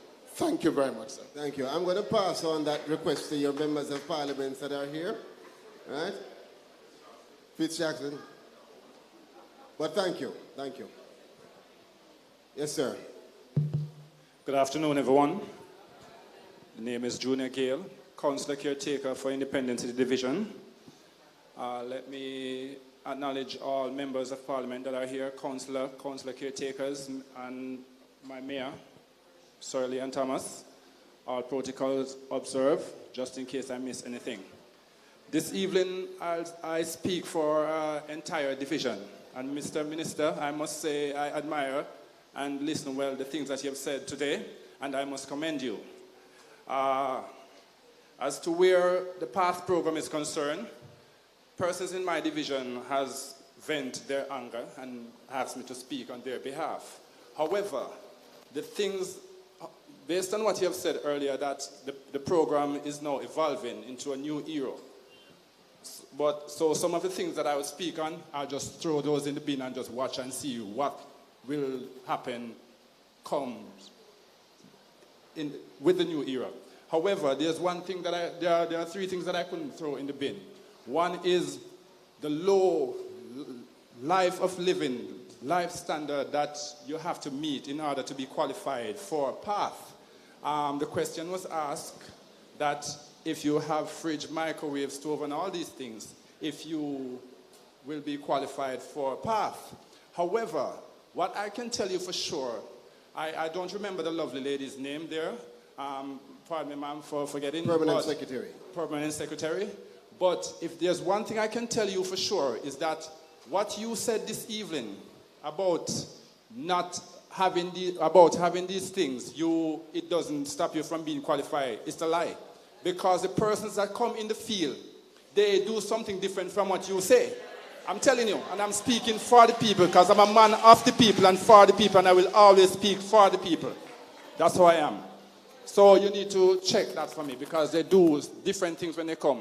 They expect you to be using a chimney, a pit toilet, a single bed with 3 pitney. They expect you to cook pan wood fire.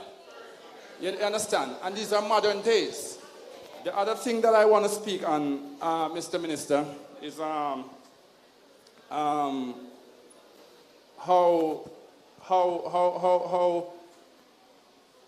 things are being done as to where PATH is concerned, or are concerned. I think councillors, not member of parliament, councillors and councillor caretakers should be given privileges as to where selection of PATH beneficiaries are concerned, instead of just a computer with an algorithm or whatever you said. Because we as councillor caretaker and councillor Edwards, councillor Alwick and councillor Winter and myself can speak. We know the people more than a computer and even more than the MP. So we should be given some privilege to choose or to recommend those persons other than having a computer to do so. I wish that some of these things could change, and I will observe, and based on what you have said, that we are evolving and things will be changed. Thank you very much, Mr. Minister. Thank you. What's your name? Junior Gale, councillor candidate for Independent City Division. Mr. Gale. Councillor caretaker, I must say. I ran in the last election. I have to remind myself not to be lawyer, Pernell. But it is difficult for me to hear you say that my permanent secretary has lied. No, I didn't say she's lying. I didn't say she's lying. I said hear me now. She's not aware. I wouldn't say that. Permit me now. Permit yes. me. Because you said what she said is a lie. Yes. But permit me. The question that she was asked. Yes. Because the fact is, I understand what you mean. Yes. We all here understand that what you mean is that what we are saying And also it going on the field. And also it going on the field. Fine. So But pardon listen, me if you take it wrong, Madam Secretary. that's- I'm sorry. Hear me out though. The question that was asked Yes. is, does having a washing machine, a stove, a fridge, make an applicant ineligible to receive PATH benefits? And what it means is, if you have those things, does it mean you cannot get on PATH? Yes. The answer to that is no. However, if you have a stove, if you have a fridge, if you have all of those things, those are part of what is considered to determine whether or not you are fit for the program or not. Okay, you get what I'm saying? What we are saying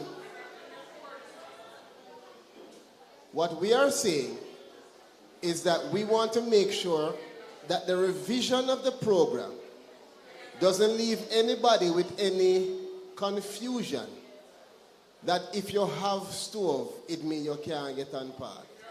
Because in 2024, everybody must have a stove, you must have a fridge, you must have all of these things. So these are basic amenities. Can we have one meeting, ladies and gentlemen? Ladies and gentlemen, can we have one meeting, please? Our goal Thank you. is to make sure that all Jamaicans have access to what they deserve.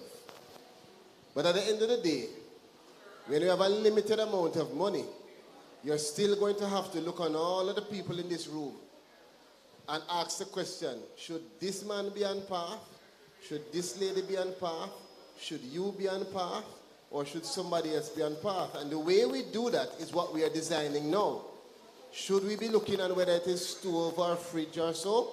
Should we be asking you if you have a job? What should we ask? Because we have to ask questions in order to find out. You know, you always have one bad picnic in the class. Counselor, you know, behave yourself, man. You know, just turn deputy mayor. And I'm supposed to be your friend. My gosh. So, we have to ask these questions in order to find out whether or not somebody is deserving of that support. But we hear you. I hear you loud and clear. And I hear, because whenever we ask this question, you know, you can look on the faces and know that people don't agree. And so this is something that we're going to look at. The second thing you mentioned, because it was many, about counselors. That was the last. I'm gonna take your recommendation and it will be put to the group that is dealing with it. I can tell you, however, that many persons may say to you, members of parliament, councillors and others, maybe they're not the best persons to choose PATH applicants. Maybe we should leave it to the social workers so that you don't have a feeling of politics being involved. Yes, most definitely. Or maybe you should have both MPs and councillors, because if you say only councillors, you're kind of telling people that the MPs don't know the people and the people don't know the MPs. So whatever it is that we come up with, the goal is to try to make sure that it's as objective as possible, so that at the end of the process, when you are told you are eligible or you are not, you can leave that office knowing that you've gotten a fair chance and you don't feel like you're being targeted or that you're being wronged. That's the goal for what we're doing. So thank you for your commentary, sir. Thank you very much, Mr. Minister. Next person, please. Remember to say your name and the community that you're from or your organization. All right. My name is Robert David Shaw. I'm the Senior Career Development Officer here at the Hart College of Construction. The question I have here at Hart, we treat with young men in particular who are here for a second chance. Many of them were never on PATH. They come here trying to take advantage of the benefits of PATH. Is there any consideration given to those who were never on PATH before but are from disenfranchised communities like Tivoli, Waterhouse, and such like? is there any consideration given to accommodate them while in training here or any other heart institution? Yes. But they can, those persons have no restriction in terms of them going to their parish office and making an application. Okay. Whether they are on the heart program or not on the heart program, the parish office is theirs. It's their office to attend. And if it is that their circumstances are such that they think they need the support, what I would tell them is go and check it out. Firstly, go, bring your birth certificate, bring your ID, bring the various information for the head of your household, bring the head of the household, if you're not the head of the household, and get evaluated. So first step is for them to evaluate whether you are eligible for PATH. Thank you for the response. Good evening, everyone. My name is Judith Williams, and I am currently from Old Brayton in St. Catherine. All right. Ms. Stacey Ann Smith asked a question that I wanted to ask. I received a call from the PATH that I must come here today at 2 o'clock for a meeting. They're having something at the heart, so I must come here. I've been here from 1:30, that's how early I come, because I really wanted to get on part. And as for the asking for stove and all these things, they do ask me that. They ask me if I have my own home, if I have a job. They ask me a lot of questions, which I answer fairly. The PATH has turned me down 3 times. I'm a single parent. Yes, they have turned me down 3 times. For the first time they have turned me down, I go back after a year. They redo me again, turn me down, but for the second time they said that they are giving me an appeal. When that appeal I'm waiting, I only receive a call that I still get turned down. They say someone was going to come and verify at my house. I didn't see anyone until they call and say turn me down. Then I went back there again since last month. The system jammed. They say come back in a week time. I went there. The system turned me down again. I am a single parent right now. I am here. My boy's supposed to come home and I'm supposed to be at home cooking something for them to eat. But I am here because when I get the call, I was so excited. I think that I was going to be, come here because you're pick off one of them to be on the part. No, because I am really in need of part. I have a son that is doing extremely well. I took some of those things at the part program in Spanish Town. He's in grade 10 at the Osemati Technical High, and he's been receiving a lot of certificates for best behavior. When I hear that young man, I forgot his name, up there, and he was talking, tears was running from my eyes because I'm looking at my son at Osemati Technical High in his position, or probably further, because as I said, he's doing very well. He get the certificate from the principal, something that for best behavior. He gets most outstanding for mathematics. He gets most outstanding for English literature. So he's doing very well, but unfortunate. For me, I'm having a struggle. He don't have a father in his life. Not that I want to share my story because the lady wanted me to do something there. From 8 months old, his father turned his back, and God has been so good that he's doing so well. He's 15 going on to 16, and he's doing very well at the Osemati. Right now, I am owing 3 school fee at Osemati. I'm not afraid to say that. I have another child at the Greater Portmore High School, Ricardo Nolan, which is doing very well also and clapping 100. He comes second in his class since here. But unfortunate for me, it's a little bit struggle. I remember went in there at the Greater Portmore High School one morning to ask for a letter to take to PATH. And when I get there, the morning, there were other parents there. And one of the parents turned to me and, she turned to her child because the child said, I'm supposed to do work and look where I am. So I turned to her and said, what is he here for? She said, him buy extra lace and put in his shoes. And she get mad because she's supposed to whatever. And this me, I work so hard for me, I give you $1,500 to come to school. When she said that, I was astonished because my son taking 2 vehicles to Osemati, I not even getting $1,000, and I give her son $1,500. I'm not ashamed. I give my son at Greater Palmer High School $500 to go to school. $100 go, $100 come, $300 for lunch. Imagine that. And he's doing something there, and the other one. When she said that, she said, "Mother, you're wicked." I turned to her and said, "How am I wicked if there's no father in the picture? How am I wicked? How can you say I am wicked?" I said, "You are the problem that we have here, because you give your child $1,500, him spend that extra money by something where you have to call, the dean have to call you. I am here for a different reason. I never get no call from no school for none of my boys. And they're doing very well. So young man right there in the yellow, applause to you. You bring tears to my eye. I'm so proud of you. I know what it is like to lose parents.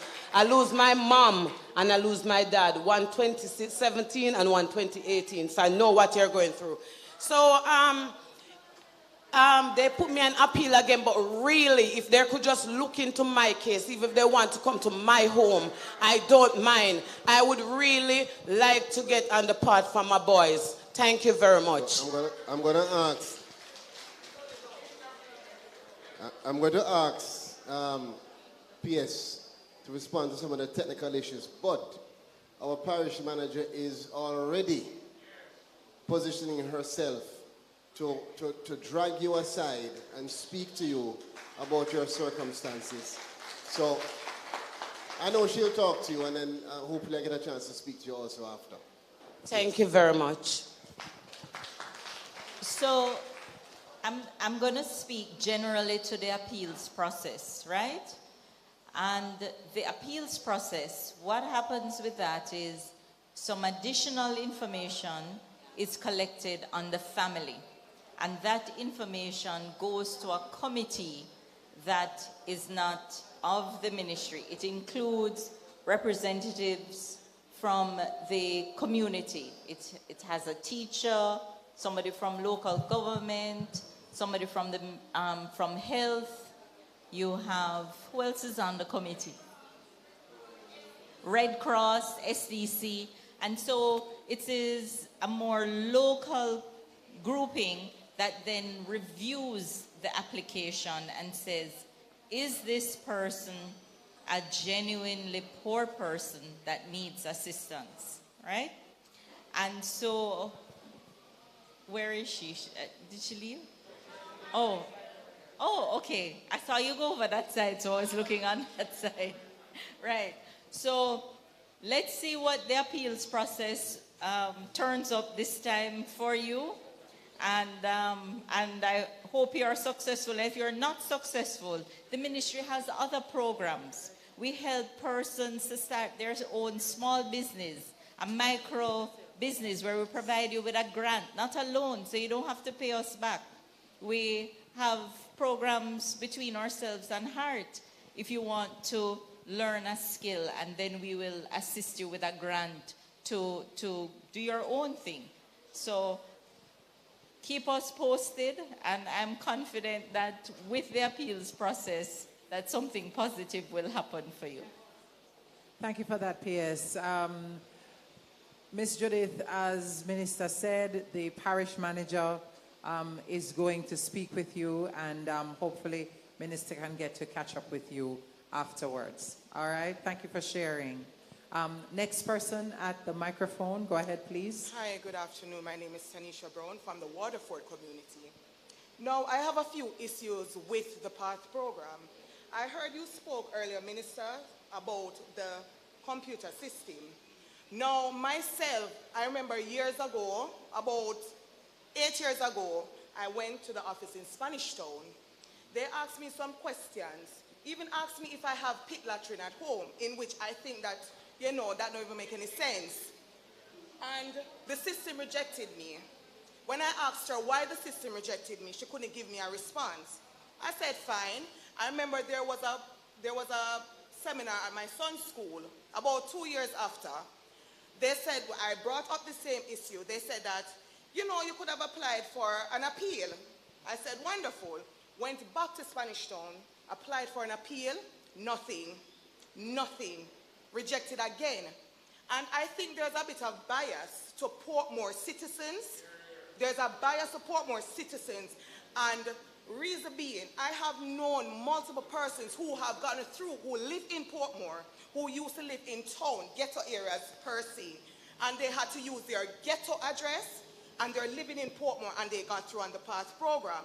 And I just think that is totally unfair. Not because we have concrete slabs, we have flushing toilets, running waters, we're not eligible. And questions that you're asking, we have washing machines, and so washing machine cheap. And not because we're working, doesn't mean we're working, doesn't mean that we don't have it hard, because we do. Second thing, there's a program in most schools where most students are PATH beneficiaries, where they're not on PATH, but they get lunch. So I'm saying this now, whichever welfare. So I'm saying this now to say that I think, and it's been years that this has been going on, ever since my son is in primary school, infant school, this has been going on for years. And I'm saying this to say that now, where are the representatives from the PATH office? Because if you're getting information that, hey, there are kids coming to school, don't have any breakfast, don't have any lunch, why aren't you reviewing and, you know, reaching out to these parents to find out, come to them, to find out what is going on? How can you help to get these children on PATH? Instead of having us come into this office, being rejected multiple times, when we do sign up, we say, okay, listen out for our call. Even 3 years down the line, you still don't hear anything. It makes no sense. And that is the reason why some persons are resilient to the fact that they want to even go on PATH, because it don't make no sense, because we're not from the ghetto, we won't get through. That is the perspective of it. And it is, and you know, it is getting quite frustrating to the fact that single mothers are out there, single fathers who need help are not getting help. They're not getting help. It doesn't make any sense. And the wait period is just totally crazy. Totally crazy. You sign up a PATH, you're going to get through. 3 years, you still don't hear anything. Yeah, man, we're going to get someone, still nothing. I think the program should be reviewed. Should be reviewed. From top to bottom, should be reviewed. I don't know what you call the persons that go, I don't remember what you call them, that are going out to check in these homes. They're social workers. They need to be scrutinized properly, because apparently they're not doing something right. Something is not right. Something is not right. And take it from me. I live in Waterford community, and I can tell you there are a lot of persons here who want to be on PATH, but it makes no sense. It makes no sense. And people are frustrated. Believe you me, you know, more persons could have been here today, you know. Don't get me wrong, you know, but guess what? Them said it no make no sense. This no make no sense, because you're going to come here and speak the nice stuff that people want to hear, but what happens after? What is the aftermath? That is what we want to know. What is the aftermath? What is the aftermath? That is a word that we should look into, the aftermath. Have a wonderful afternoon. All right. So that's a mouthful. I was going to ask you before you walked off, what is your name? Oh, Miss Brown. Huh? Tanisha. Yes, sir. Tanisha, let me say this to you. I hear you loud and clear. We are here to do exactly what you're calling for. The review is what you are participating in right now. Your voice and the allowance and the call for you to be open and honest and tell us exactly what you feel is exactly what you are calling for. And I don't need to go into if you know what you said and we're doing it. The reality is we hear you, and we are working to make sure that whatever the aftermath, which my better word is the outcome, whatever the outcome, that it actually makes sense for you and for me and for the people who we have to serve. The reality is this. One of the things we're looking on now is the kind of confusion that people have around the PATH program. Because there's this feeling like everybody deserves support, and everybody deserves support from PATH. And maybe most persons do. Maybe they don't. But we have to make it clear for you that if you don't get on path, that's not the end of your journey. That's not the end of your support journey. And it shouldn't be. But right now, sometimes it is. Because maybe you're not told. Maybe you're not guided. Maybe we need to do more in exposing you and raising your awareness to what else there is other than path. Whatever it is. But this is why we are here. This is why our parish manager, our PS, our MPs, minister, councillors, all of the people from STC and Heart and teachers, we are here because we acknowledge that things need to improve.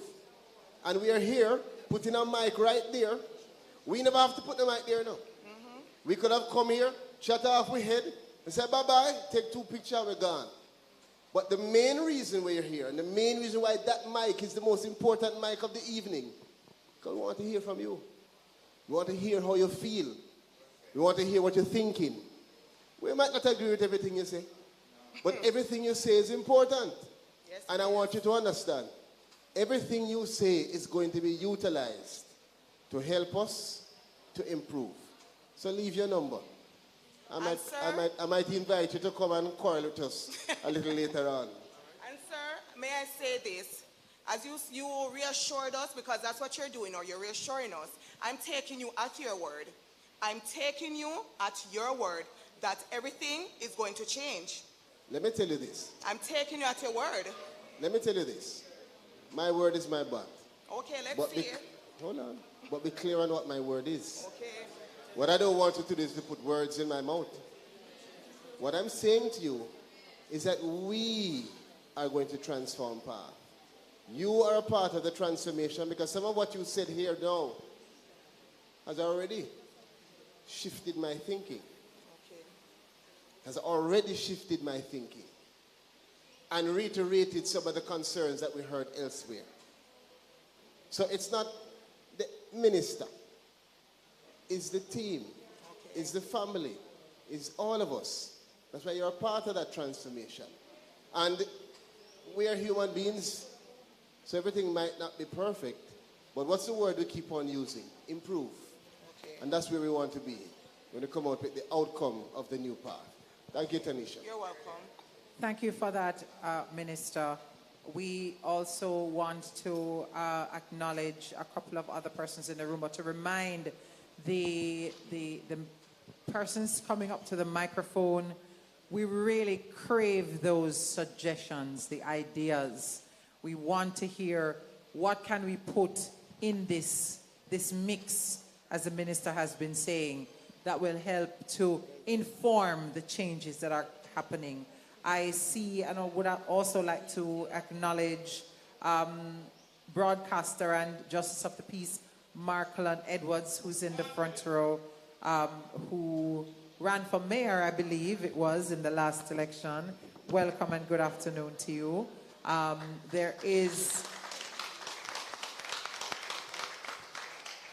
We really are I think I am very impressed by the turnout of representatives who are here. This has been the best turnout, I believe, of all 3 meetings that we have had, and of representatives, people who are here to speak on behalf of their constituents and to ensure that the information is cascaded back to the communities. So we really love that. I'm going to ask the gentleman in the purple shirt. Say again? Parish manager and the staff out in full force, and we love to see that. Give them a round of applause. Really, really have come forward to give some strong support this afternoon. I will invite the gentleman at the microphone. He's wearing a purple shirt. I don't think it's 40s, but you can step forward and go ahead, sir. Thank you and good afternoon, everyone. Observing all the protocols, I am delighted to be here. My name is Wills Samuels. I am the president for the Parent Teachers Association at Waterford High School, and I'm also the chairman for the National Parent Teachers Association, the Region 6 chapter. I represent the largest stakeholder group, parents, right? The largest stakeholder group. We are very limited in our representations, and we fit in all the groups parents fit in. Since the invitation to this session, and we are delighted that Mr. Minister, you and your team decided to come to Portmore so that we are able to share. I have shared the information with my PTA presidents in the Region 6 group, and a number of parents have shared their concerns with their presidents. So a number of concerns has come to me. I am not going to share the concerns this afternoon. I would like to share a few suggestions coming out of the concerns. Before I go into that, I would like to reiterate the fact. It's not a fad, it's a fact that there are challenges getting on path. It's true. And as stakeholders, we have to recognize that. There is a challenge that, Mr. Minister, you mentioned the algorithms of the computer. That's one of the first things we need to remove. I'm going to briefly mention one case. In 2019, there was a little runaway child from the country. His father, he wasn't behaving himself well at school, and his father wanted to send him to a home. Before the court hearing, he ran away and he came to Portmore. Whoever he came to decided they're not going to send him back. They're going to keep him and they're going to try to get him in school. After doing that, it was recognized that he was on path. His mother was a path recipient and he was a path beneficiary. His mother left their island and did not return.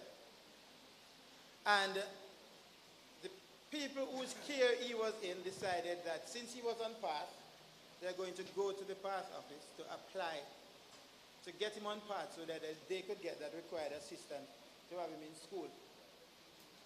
The algorithms said the home in which he was staying, the applicant did not qualify for path. Instructions was given that an appeal could be made. The appeal was lodged immediately, and they were told that a social worker will visit. And I'm saying it's 2019. It's 2024, and the social worker has not yet visited. That's one case. Okay, that's one case. We talk about making dreams happen, and it's very important. As an advocate for change, yes, and a believer in that as a parent, all of us are responsible for making our children better than ourselves.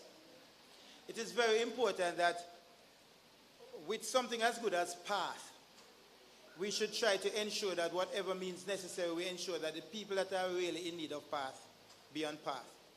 So we need to identify better ways of identifying the most vulnerable. It's not happening now. I can speak of my school, Waterford High School. There are two groups of children at school.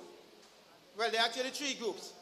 There's one group that the parents can afford to send them to school, take care of them. There's a group that is being aided by PATH, and there's another group that is not being aided by nobody. So that group is called the welfare group. At Waterford High School, the welfare group is larger than the PATH group. And the welfare group consists of parents who either they had applied for PATH and they were turned down, that they are not qualified, or because other people telling them that the challenges that they have getting on PATH and don't get through, then nobody apply. What we end up with, a number of children not coming to school, yes, not coming to school as often as they should because the parents cannot afford to send them to school. Yes, some of these children are aided by teachers at the school, whatever they can get from the PTA, whatever the guidance counselors can ask for help all around the place for. These are how some of these children come to school some of the days. They are aided with bus fare, etc. by teachers, especially their guidance counselors. They will tell you too. So there's a greater collaboration needed between the Ministry of Labor and Social Security, the Ministry of Education, and the school, and in particular the Guidance and Counseling Department. As these people at the Guidance and Counseling Departments are the best people. I am using just looking at everybody and the movements and the fact that you have about 10 people behind you. But I don't want to stop you because what you're saying is important.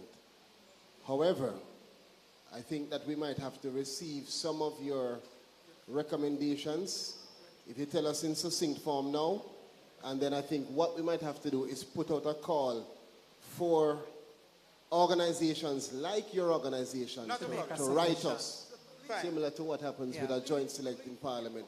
So that makes sense. Not a problem, yes. Mr. Minister. Right. And so the other one is an increased contribution, past contribution to the schools, especially the fact that that's where cooked meals are prepared. And one of the fortunate things, one of the taps on the shoulder for PATH, every child on PATH gets at least one cooked meal per day at school. So if they don't get a cooked meal at home, they are guaranteed a cooked meal at school. Very important. PATH also needs to create a program. PATH also needs to create a program to assist parents in best practices, especially in terms of the use of the assistance they get from PATH. There was a lot of lessons to learn from COVID, and as you said, I will share the information if given the opportunity, but it is very important that we do this. Thank you so much for that, Mr. Samuels. As the Minister said, we would invite you to make a submission as a representative of the parents, certainly from the regional level, to put something together and make a submission. Can I ask the next gentleman to take one more step towards the microphone so we can hear you, especially for those who are listening online? Thank you. Good afternoon, everyone. My name is Christopher Peer. I'm an educator. I'm also the president of Central Village Parenting Club. I'm also a parent mentor at NPSC. Now, the first thing I want to mention is that PATH, health and education, right? The last time I checked, you only can access one. I think it should be health or education, because that's what I was told. Am I correct? I don't know. You can't get two. What is Either education or health. That is what I was told from the PATH people. No, so... All right, so it's no. No, So I was informed wrongly. Next. Therefore, if I deal with persons like children with disabilities, we try to get them on PATH, and that's one of the issues we have. So they're saying is either they have health, and you take them, or them out for education. So that is okay. Next, you mentioned something about parenting training. I'm suggesting that you do collaboration with NPSC to revitalize, because you said it wasn't working. So collaborate again with NPSC, because I'm trained as a parent mentor with NPSC. And thirdly, I want you to look back on the process of how the persons access the money from PATH. It's a lot of bundling. A lot of bundling. Given some persons will get the card, and some people have difficulty to get the card. So you need to look at that process, how it works. And the fourthly, Minister, and I must congratulate you, create a link, as you almost mentioned it, that people can upload information or suggestion to make PATH the better. Okay? Thank you very much. We actually Go have ahead. we actually have an email, right? That we have been. What is the email? So No, CTD is going but to I verify think the based on email the address. last two presentations, the head of the parenting and the educator, I think what we need to do, and Minister is nodding in approval, is that maybe we need to make an actual parliamentary statement or some kind of national statement and call for persons, organizations to give their submissions in. We had intended to do it, but after hearing you both, I think we need to revisit it and get it done as quickly as possible. So you'll have an opportunity to put your written, considered, detailed suggestions, concerns down on paper and submit it to the technical groups. So thank you both. Thank you. The email is on the back pamphlet. of the flyer, the brochure. And so let me clarify something. Or transformpath at mlss.gov.jm. You're right. So let me clarify something, Stacey-Ann, in terms of, you said you were given incorrect information at the office. Now, what happens is you have children on path from 0 to when they finish high school. And so PATH is a conditional cash transfer program, and we say we want the children to be healthy because you can't learn if you're not healthy, right? So we want the children 0 to 6 must learn. So we want the children 0 to 6 to ensure that they're healthy. And so one of the requirements of PATH is that children 0 to 6 must go to the health center and get their vaccine immunization schedule and their well baby clinic visits. And so that's how we have the health, right? And then you have children, once they're in school now, then they get the support to ensure that they continue school. So there's no two different types of grant that you can get where health is different from education. All right?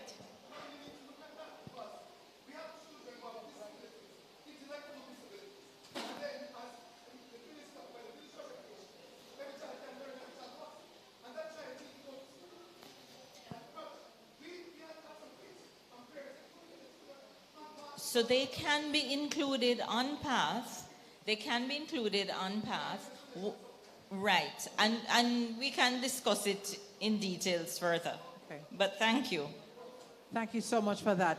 Ladies and gentlemen, the persons in the line, we want to hear from all of you. We're asking if you can just keep your comments and questions as tight as possible so that everyone will get an opportunity to have their question aired or to give their feedback. Ma'am in the front, go ahead, Indeed. please. Good evening, everyone. I'm Josette Christie, and a very, very important suggestion. The ministry now has a nutrition policy that they're expecting all the schools to adhere to. I'm going to suggest that this increase that will be sent out to the past beneficiaries be sent to the schools so that we can provide them with that one meal that is well balanced and can help them to learn more. We need children. We need children to reach their full potential. So if it's that little that we can do, we need to do it in the schools. The counselors are there, the principals are there, and other stakeholders in the schools who really, really know the needs. So let us assist you. Thank you.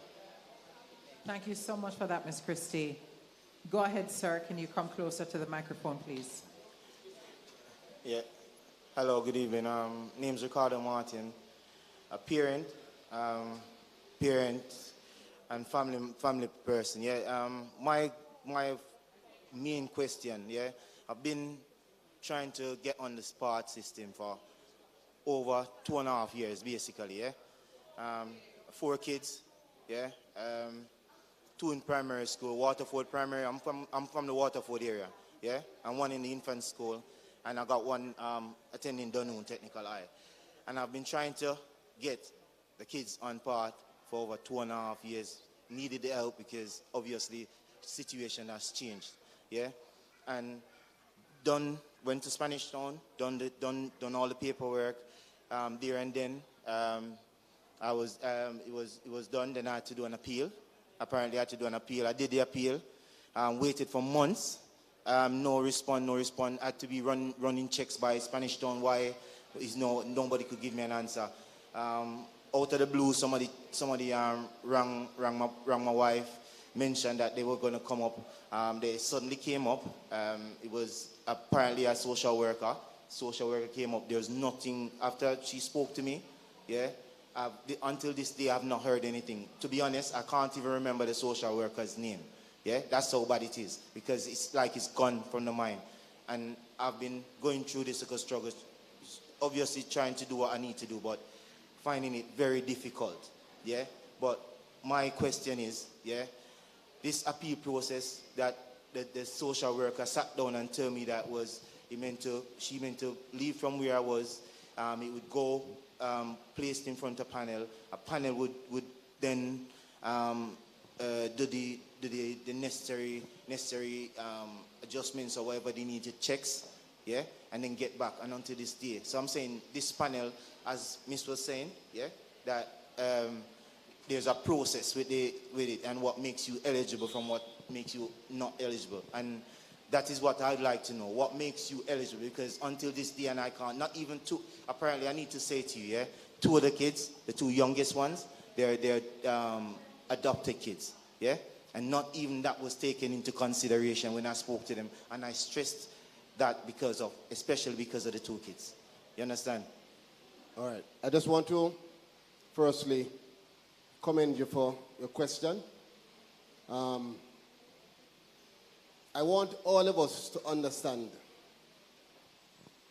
When I listen to you talk about the application, the appeal, that you saw a social officer, they told you that you weren't successful in the application and also in the appeal, what it means is that the process worked.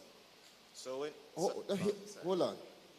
Meaning, as it is now, what path is now, you actually went through the right process.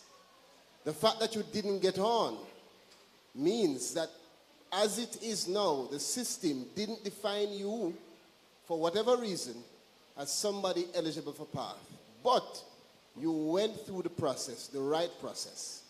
Meaning, you saw the officer, you were evaluated, you got a guideline to appeal, you did the appeal, you weren't successful. It doesn't mean that path has faulted you. It means you were not found to be eligible for path.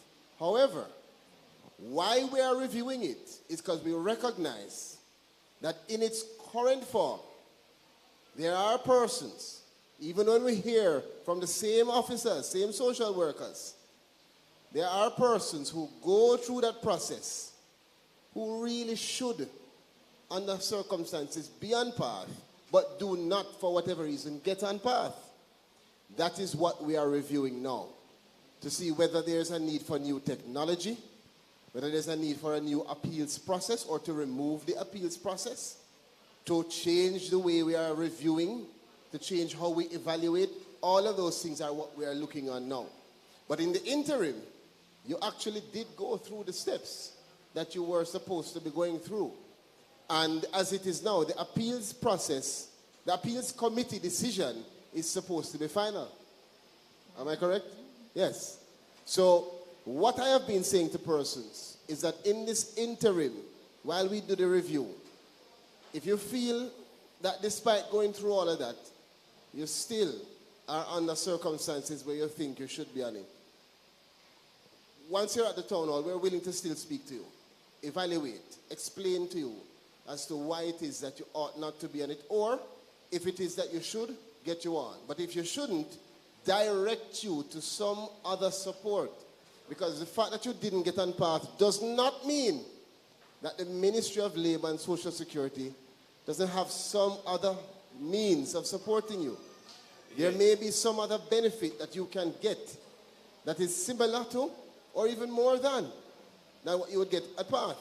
So I think you are a fit person to have a conversation with, for us to look to see whether PATH is just not the right program, but whether we should be having you look on some other benefit or support program. Okay? Thanks, Thank you so Thanks. much. Thank you for that question. Go ahead, sir. Yes, good evening. Roddy Matheson, journalist and St. Catherine resident.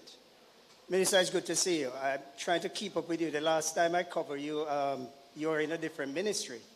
So, you know. Anyway, I'm going to use Dr. Bailey's story to preface my question. And Doc, I don't want to pick on you because I do access the free service at the Spanish Town Hospital. But anyway, Dr. Bailey would have, relate a story where PATH worked. And it would seem to me that her family would have transcended the intergenerational poverty that you spoke about.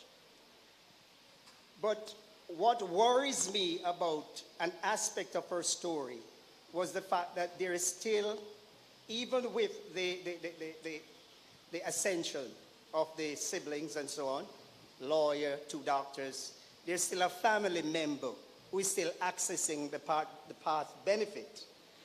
The question is, at what time does this cut off from a family? I know you talk about the logarithms and all that, many people understand it.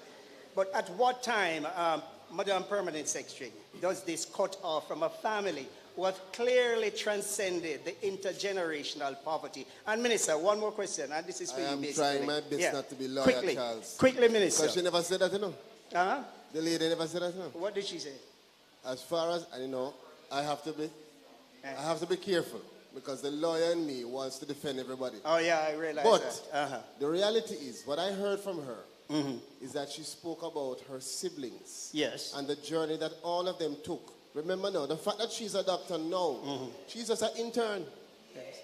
But there's also a lawyer and another doctor. And them just done lawyer and just done doctor. Right. So the reality is coming up as a family. Right. Hear me now. Coming up as a family, they would have evaluated that household. Yes. The fact that one comes out of that household wouldn't possibly change all of the circumstances for the household. You get what I'm saying?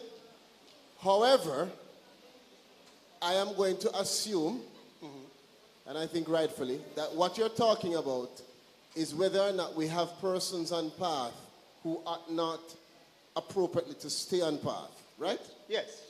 And that is one of the big ticket items for the review.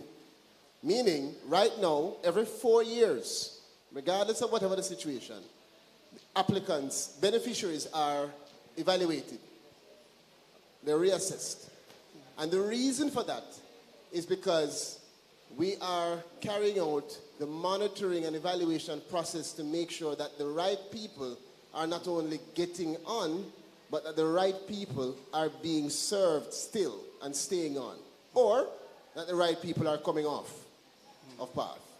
Okay? So there is a current system that protects against that. But we do see the challenges, and it's a part of what the technical working group that deals with the structure of PATH, which is working group 1, is going to be looking on and evaluating for us. Right. Thank you for that answer, because basically the general outline of what you mentioned is really where I was focusing on. Yes. Yeah. The next question. I read about one of the town halls in the newspaper, but I didn't get a feeling as to what the objectives are, and I didn't hear them outlined here. So my question to you, can you outline the objectives of these town hall meetings, and are you achieving the objectives that you set out?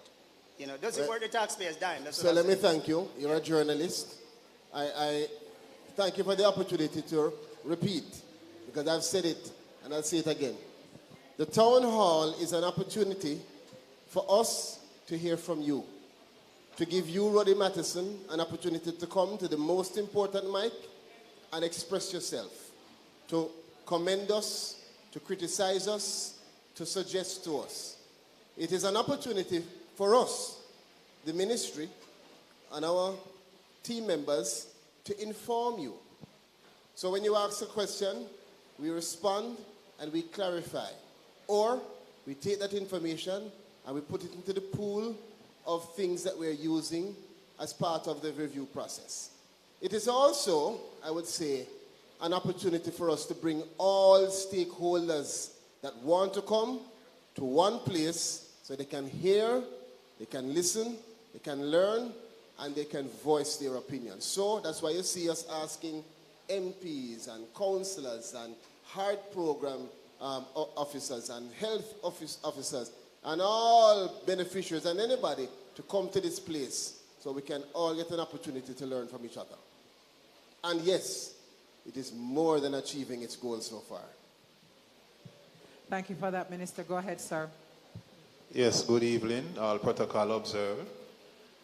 My name is Cleon Porter, Chief Project Manager for Foundation for the Disabled and head of other disability organization. I have to commend the team, the Ministry of Labor team, to being here because that is what we need. We need dialogue. We need to hear other person and all the stakeholders' issue, and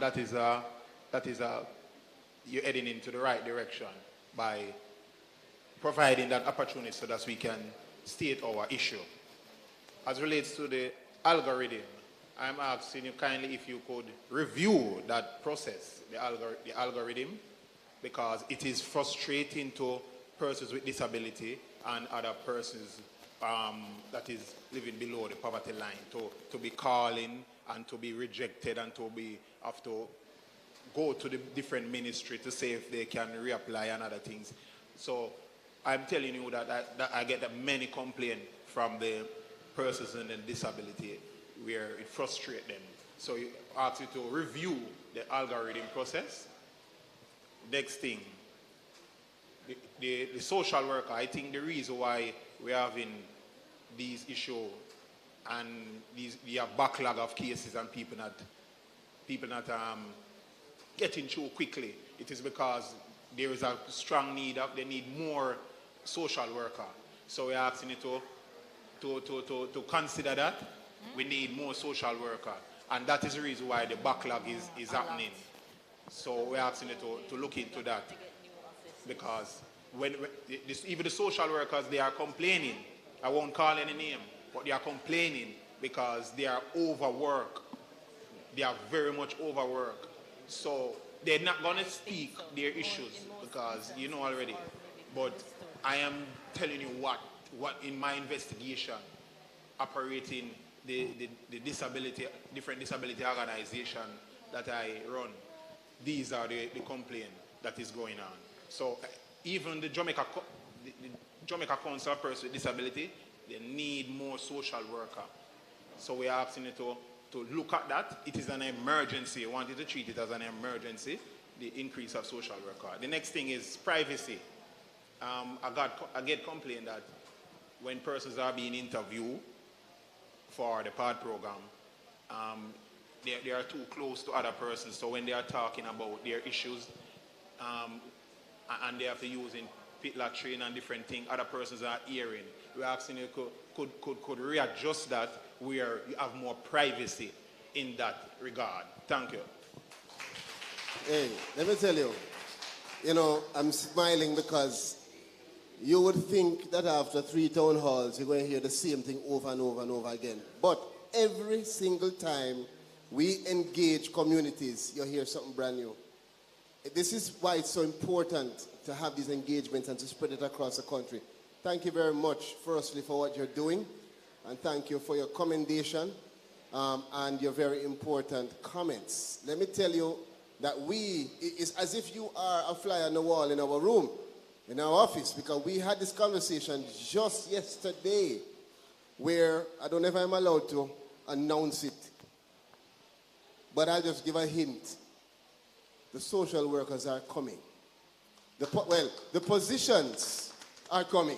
What we need to do now is make sure that we can fill those positions with persons who are ready and competent and can do the work. And we also need to look, in addition to that, on the spaces to make sure that that we can actually fit all of those social workers that are needed in our offices. So we are right. I mean, my brother, it's like you are in the meeting with us. We are completely aligned in terms of the urgency that we feel for that. And that's a big part of what I heard from my staff when we met with them in the phase 1 of this process.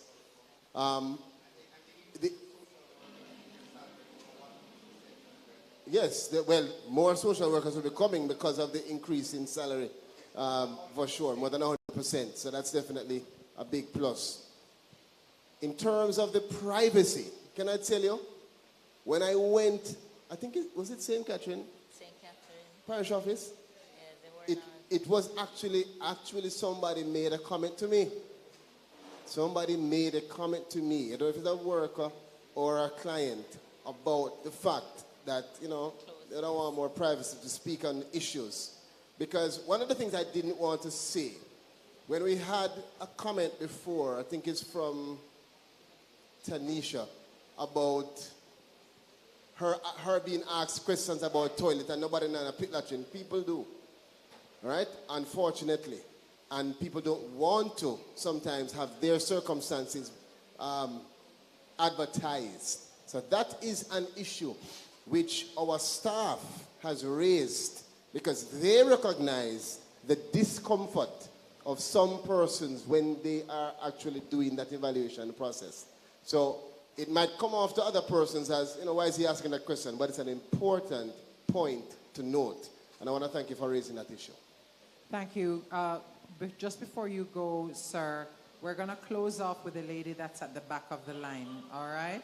So go ahead to the gentleman in the red.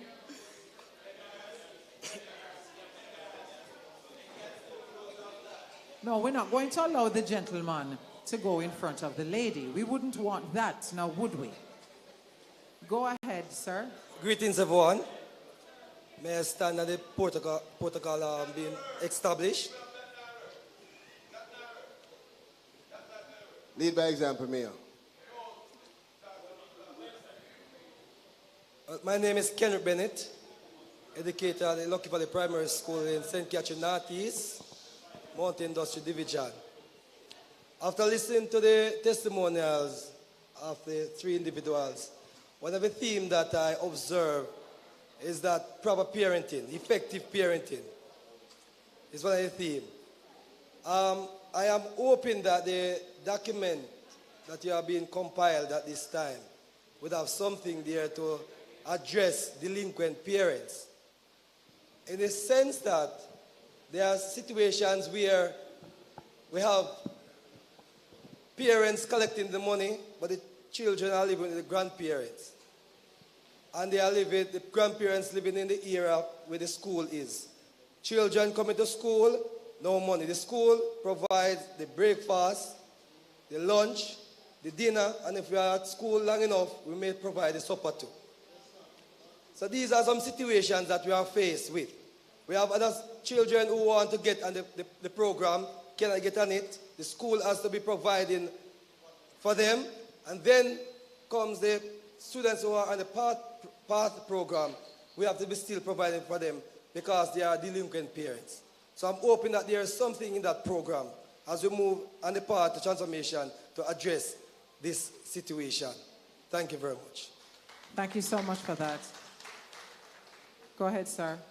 Hi, good day. I'll be quick. The name is Philip Pinnock, Dean of Grades at the Jose Marti Technical High School, responsibility for path. Yes, sir, Mr. Pinnock. All right. So I just want to reiterate something that was mentioned. I think it was too subtle as it relates to the school feeding program. Currently, I think the cost is $250 per student per day. And we all know that within today's society, that cannot even buy a patty. So I am advocating for that to be increased.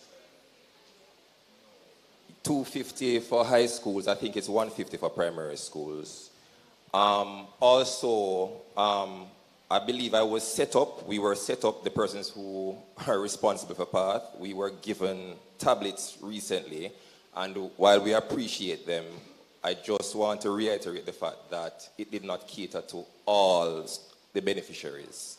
I think we received something less than 130, and we currently have, I think it's 586 students who are currently on path.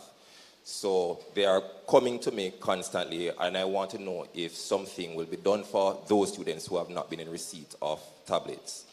I also heard concerns, and I have experienced situations where there are some students who are really in need, and they are not on path. I wonder if, well, in light of the fact that some persons have applied and they have been rejected, I wonder if an oversight committee can be put in place, and under the recommendation of the guidance counselors or a team at the individual schools, something can be put in place to assist these students. That's it. Thank you for that, Mr. Pinnock. PS or Minister? Well, most of, as I said earlier, the questions that relate to education, we're going to share with them. And we have asked educators, if you so wish, to leave us your information so we can keep in touch with you. But I can tell you that we are at least considering the recommendation that you made last in terms of do we need to have the greater involvement of our guidance counselors, health officers, in terms of identifying the right persons, particularly those persons who are not caught in the net that we currently have. So it's something which we are considering, and all of what you have said in terms of the education and their processes, we will share with them. And the devices as well. All of that, that's all to education, but we'll share it with them. Thank you. Yeah. Good evening, ladies and gentlemen. Good evening. I'm here today because I was invited here by a social worker to voice my opinion. I'm grateful to PATS. My first payment was February. That's my first payment. I'm thankful to them, even though I had to fight like Nanny of the Maroon and Paul Bogle for me to get where I get. They are my ancestors, yes, they are my ancestors. It was really one of the most disgusting and really humiliating time to get on the PAT program. And if I wasn't determined, a 60-odd-year-old woman, determined, I wouldn't be on it. And I have to say this to the ministers.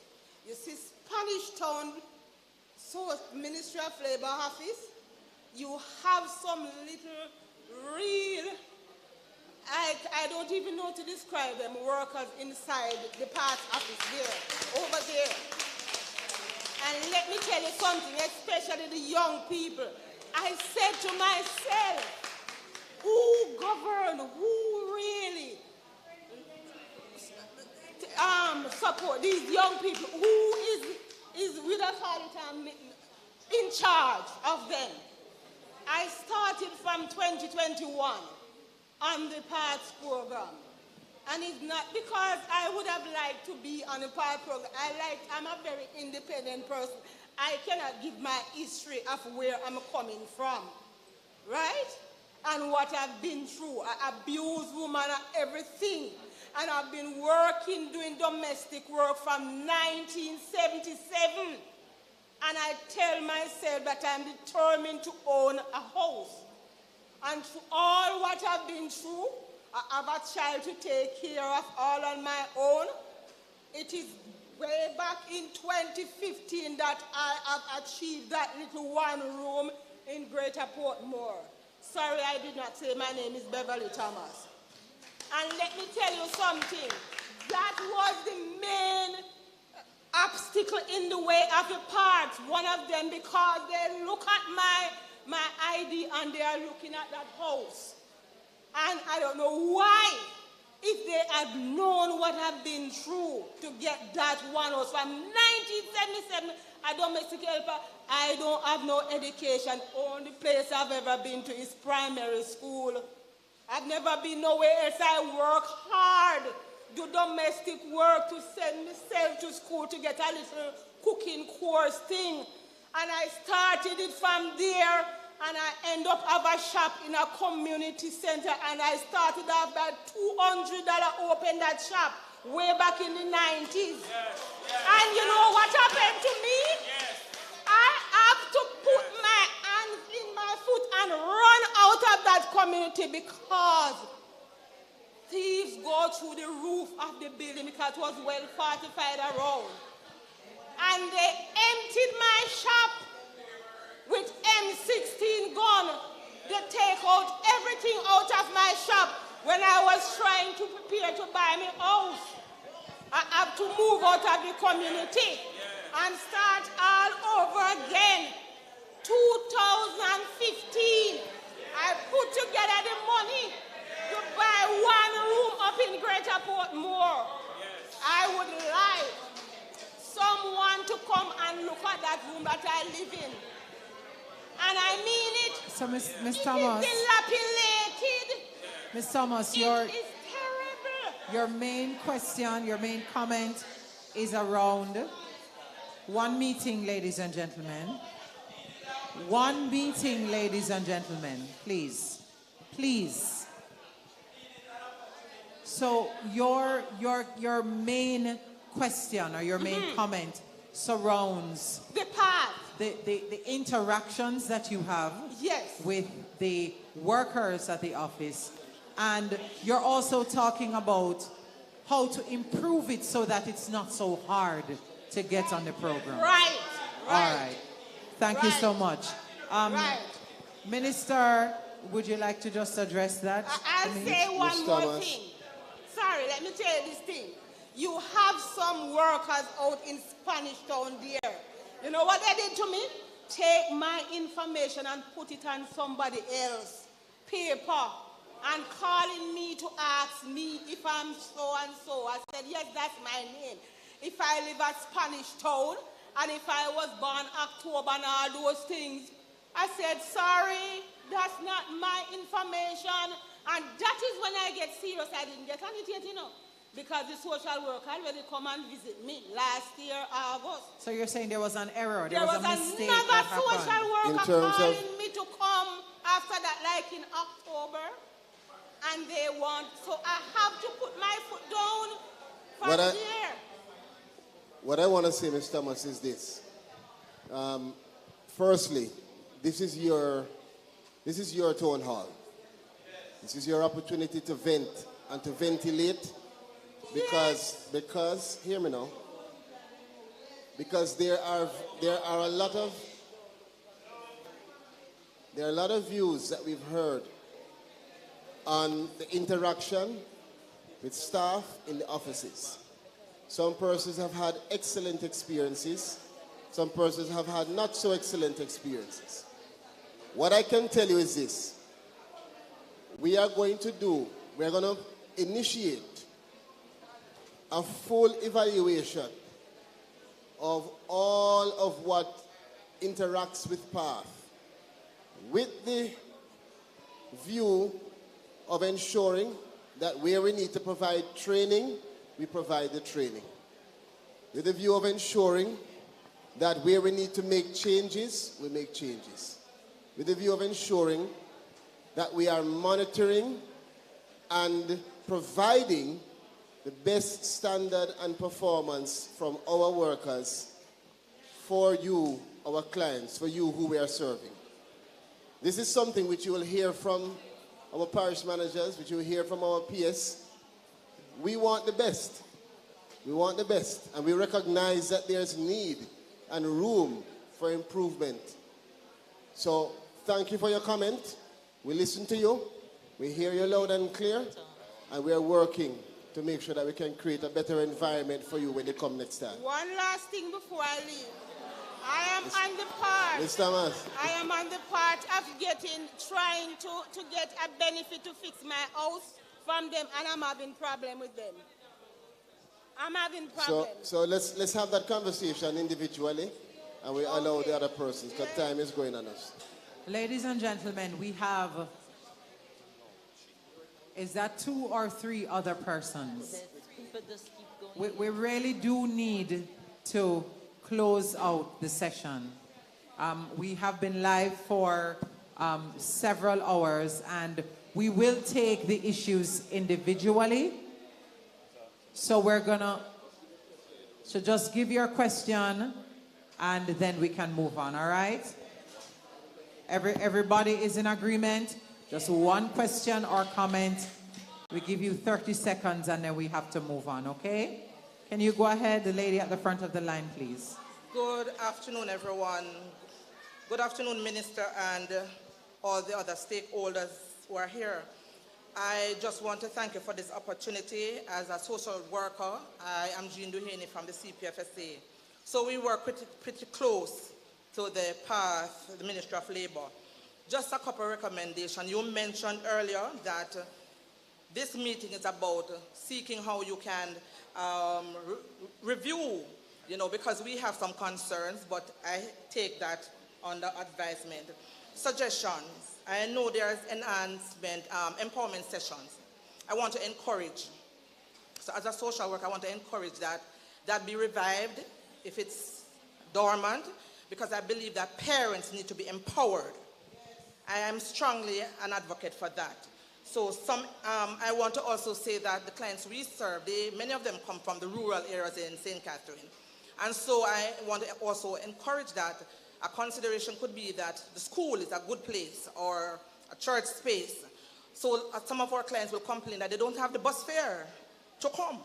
So can we take it to them, the session, the discussion, and to see how we can get them, functional to take charge of their families as they get the benefit. I listened to Doc, I listened to the young man earlier, and I also want to recommend that as they benefit from the program, how can you also use them to give back and to empower and to strengthen what you are now doing to help some other children who will be beneficiary and families also.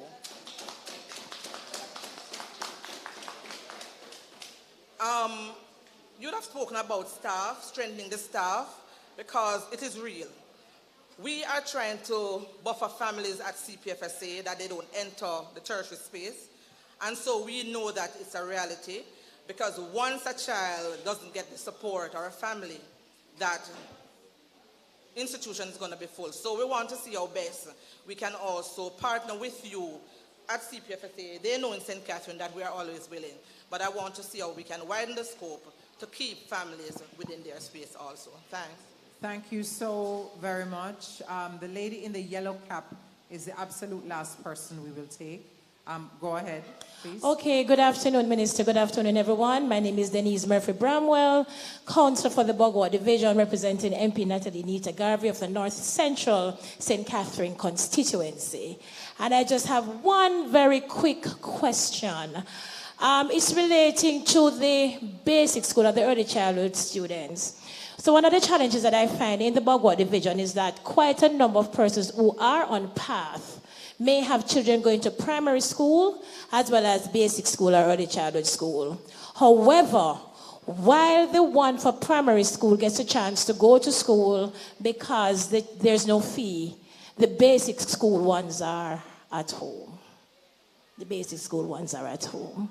So it's a concern. I don't know if Madam PM is aware of the situation, because what you find is that while the primary schools will take them and they don't have to pay a fee, the basic schools are saying, even though they're on path, they are not taking them without the school fee being paid. The infant schools. So I don't know if you're aware, and if you are aware, is there anything in the path of transformation to address this challenge? Thank you. P.S., you want to take that? Yes, so we are aware. Of course, you have a proliferation of different types of schools at that level. You have the community basic schools, and then, of course, you have some primary schools that have an infant department. So if they have the infant department, of course, and they're on path, they get that support. Your concern relates to those community schools that they're not getting the support. We hear you, we take the suggestion. Minister Terry Long is here, and we are going to be meeting with the Ministry of Education to see how there can be no promises, whether or not and how there can be greater support for those institutions. Go ahead with your question, sir. Thank you very much, moderator. My name is Fenley Douglas, Councillor for the Waterford Division. Minister, welcome to Portmore. All protocol observed. Mayor Leon Thomas and the team, good evening also. I have a few concerns, Minister. For me to say that my heart is not... MP Miller, how are you? Because you turned your back to me, I didn't even see you. You need to grow tall, I know. Let me say, Minister, that my heart aches when I hear the plight of our people. And regardless of color, the plight of our people and the suffering is real. I have a few concerns that I would like to ventilate quickly, if I'm permitted to do so. One, Minister, if a councillor is worth his or her salt in any community, you are the first line of contact for the people. And most times the problem reaches the councillor before the member of parliament. What I am seeing happening, Minister, is that there is no equity in what is given to councillors and members of parliament. In that, I start, for example, with the tablet giveaways. Councillors were asked for a list. We sent the list 3 times, but still we got 0. We went further again, and this is factual, PS. I think you're talking about a different ministry. It's this ministry. No. This ministry. So let me tell you. Yes. Before you go, proceed. The ministry of, and we get this a lot. Yes. So I don't want you to feel any way. Mm-hmm. You would have been speaking about the Ministry of Education and Youth, mm-hmm. who we partner with on several initiatives. Mm-hmm. But again, what you say, I will just have to take it and advise them. Because we do intend to have a meeting with them at the end of all of the town halls to share the information and to see how we can collaborate to achieve the outcomes. But that is a Ministry of My Education. next concern, Minister, while I know that you're going around the island, I don't know when the tour will come to an end, but there are certain pressing problems that I believe in the new financial year that starts April 1st, we need to look at now. One, for our primary schools and our high schools, the 150 and the 250 is not feeding our children for the 5 school days. It would have meant therefore that there are days for some schools, 3 days lunches are provided. The other 2 days, the children have to go hunting, or what they get is nothing that we call food or anything of substance. I believe. Can we have one meeting, please? Allow Mr. Douglas to speak. Ladies and gentlemen. Councillor. Aye. Ladies and gentlemen. Councillor. One meeting. I don't want to break you, but yes, I had mentioned earlier that the school feeding program comes under the Ministry of Education and Youth. So it has nothing to do with PAC? No. Oh, okay. It is a collaboration. What we do, so our role in that is that we, with our experts at the ministry, we do the assessments and we provide the list of beneficiaries. So we will tell the Ministry of Education, here are the beneficiaries that fall under the PATH program.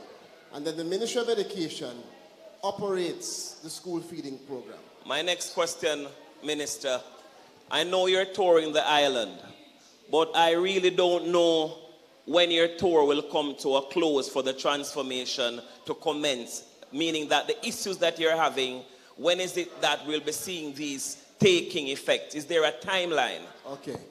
Thank you for that question. We get that question at every town hall. Because I have a fear, you know. I have one fear, but I want you to answer first.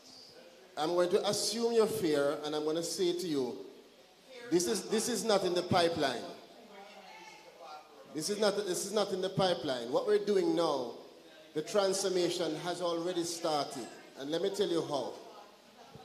For this allocation, for this next financial year, you're going to see almost 30%, 30, not 3, 30% increase in allocation to PATH. Moderator, this is where you protect me. Ladies and gentlemen. Moderator, this is where you take control. Hold on.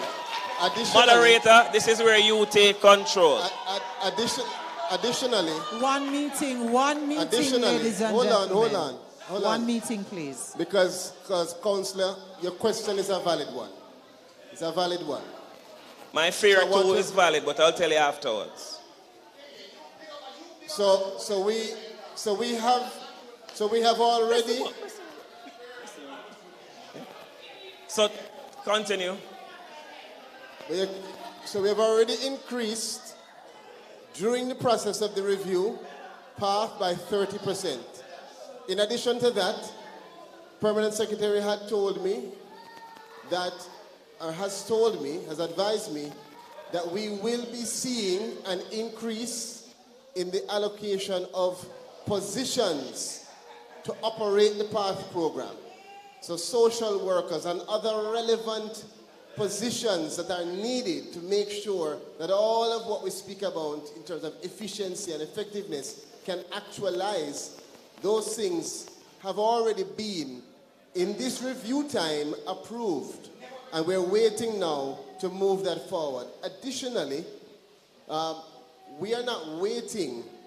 Once we receive commentary, we take that, we review it, and where we can make adjustments in the short to medium term, we apply those things and make the adjustments.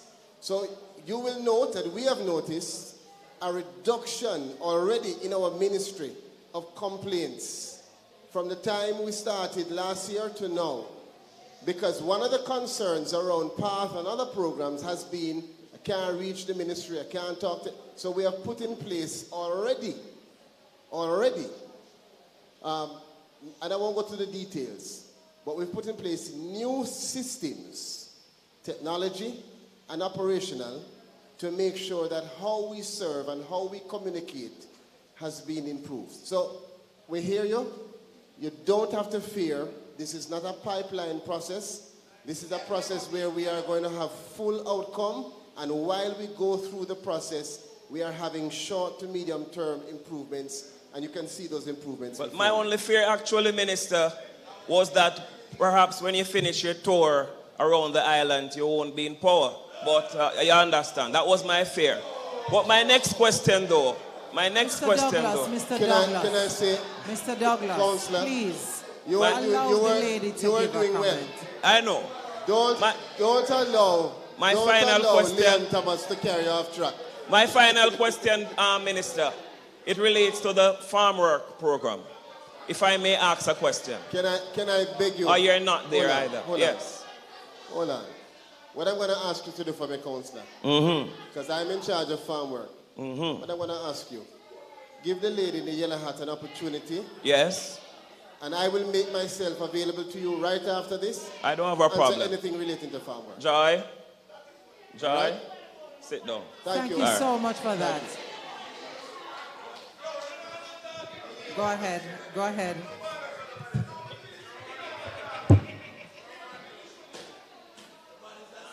All right, go ahead with your question or comment. All right, good afternoon. My question isn't...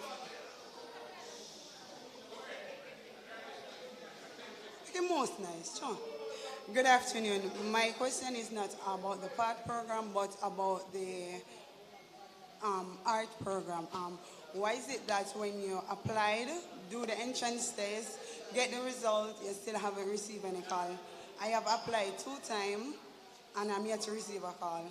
Is it for the art program? Yes. What I'm going to ask you to do for me, I think there was a young man here, yes, who expressed his hand himself. Is up to your put up your hand. left. So I'm going to ask you to have a conversation with him and see if he can resolve the issues relating to her. Okay, and my closing statement, for everyone, whenever we have the town hall meeting, it's not about PMP or JP. It's always about the people. So let's hear the problem of the people and solve everything. Thank you so very much for that. Amen. All right. Well, let me say this before I ask our moderator to close off. One thing, let me stand up. Settle down. St. Catherine is hot. The fire hot in Portmore. One thing I'm going to say to you is this. If you notice the demeanor of your minister, of your PS, your moderator, of my team members, we are not shy or afraid of criticism. We have created this room, this platform, to be criticized. We didn't have to do it this way. We could go into a room and we could lock off and do it. So, excuse me, I wasn't trying to criticize. No. I was here from there. I'm not. Excuse me. No, man, hold on. I was here from there, and a lot of noise was coming from the. I couldn't hear. I hear you, dear. I'm saying. I couldn't hear. I'm not suggesting that you're criticizing me. I'm saying to you that I too hear the beckons from our friends. Yes. But this is a part of the process. They have a right. If they want to be noisy, people are watching them. If they want to have constructive questions, people are watching. The people will make a determination of how they feel. Our responsibility here is just to give everybody an opportunity, no matter what side you're on, to share your view. We're going to take that information and we're going to make sure that at the end of all of this, we have a stronger, more responsive, more effective, more progressive path program for Jamaica, no matter where you are. Thank you. Thank you, Della. Thank you so very much for that, Minister, and for your final comments there. I do believe we had what can be described as a robust discussion this afternoon. If for whatever reason you did not get to ask your question or to submit a recommendation during the live discussion, you can meet with one of the social workers, somebody from the parish office on the outside. Minister, I think, will be here for a few minutes afterwards. For persons who joined online, you can post your question on any of the social pages of the Ministry of Labor and Social Security, and the team will be sure to address that. Ladies and gentlemen, I believe a key takeaway today is that while work has been done, there has been positive impact, and we've seen it. We heard the testimonials. We recognize that more work is yet to be done, and the ministry is up to the task. Before we go, I have to say special thanks to the team from the ministry leading this path to transformation, Minister Pernell Charles Jr., the Permanent Secretary Colette Roberts-Risden, Chief Technical Director Audrey Dare-Williams, members of the team, Project Director Elsa Marks-Willis. Thank you also to all of the path beneficiaries, political representatives who showed up, councillors, members of parliament who showed up this afternoon and contributed to what I believe was a very valuable experience. We got so much really good insights this afternoon. A big shout out to the technical team, PR Communications, who've been working on the ground, who organized, set up this whole activity this evening with the direction and the support of the Ministry of Labor and Social Security. The series of town hall meetings, the consultations, will continue. You would have to follow the ministry's social pages and check the press for details to see where the next meeting will happen. My name is Stacey Ann Smith. It really has been great serving as your moderator this afternoon. Walk good and stay safe.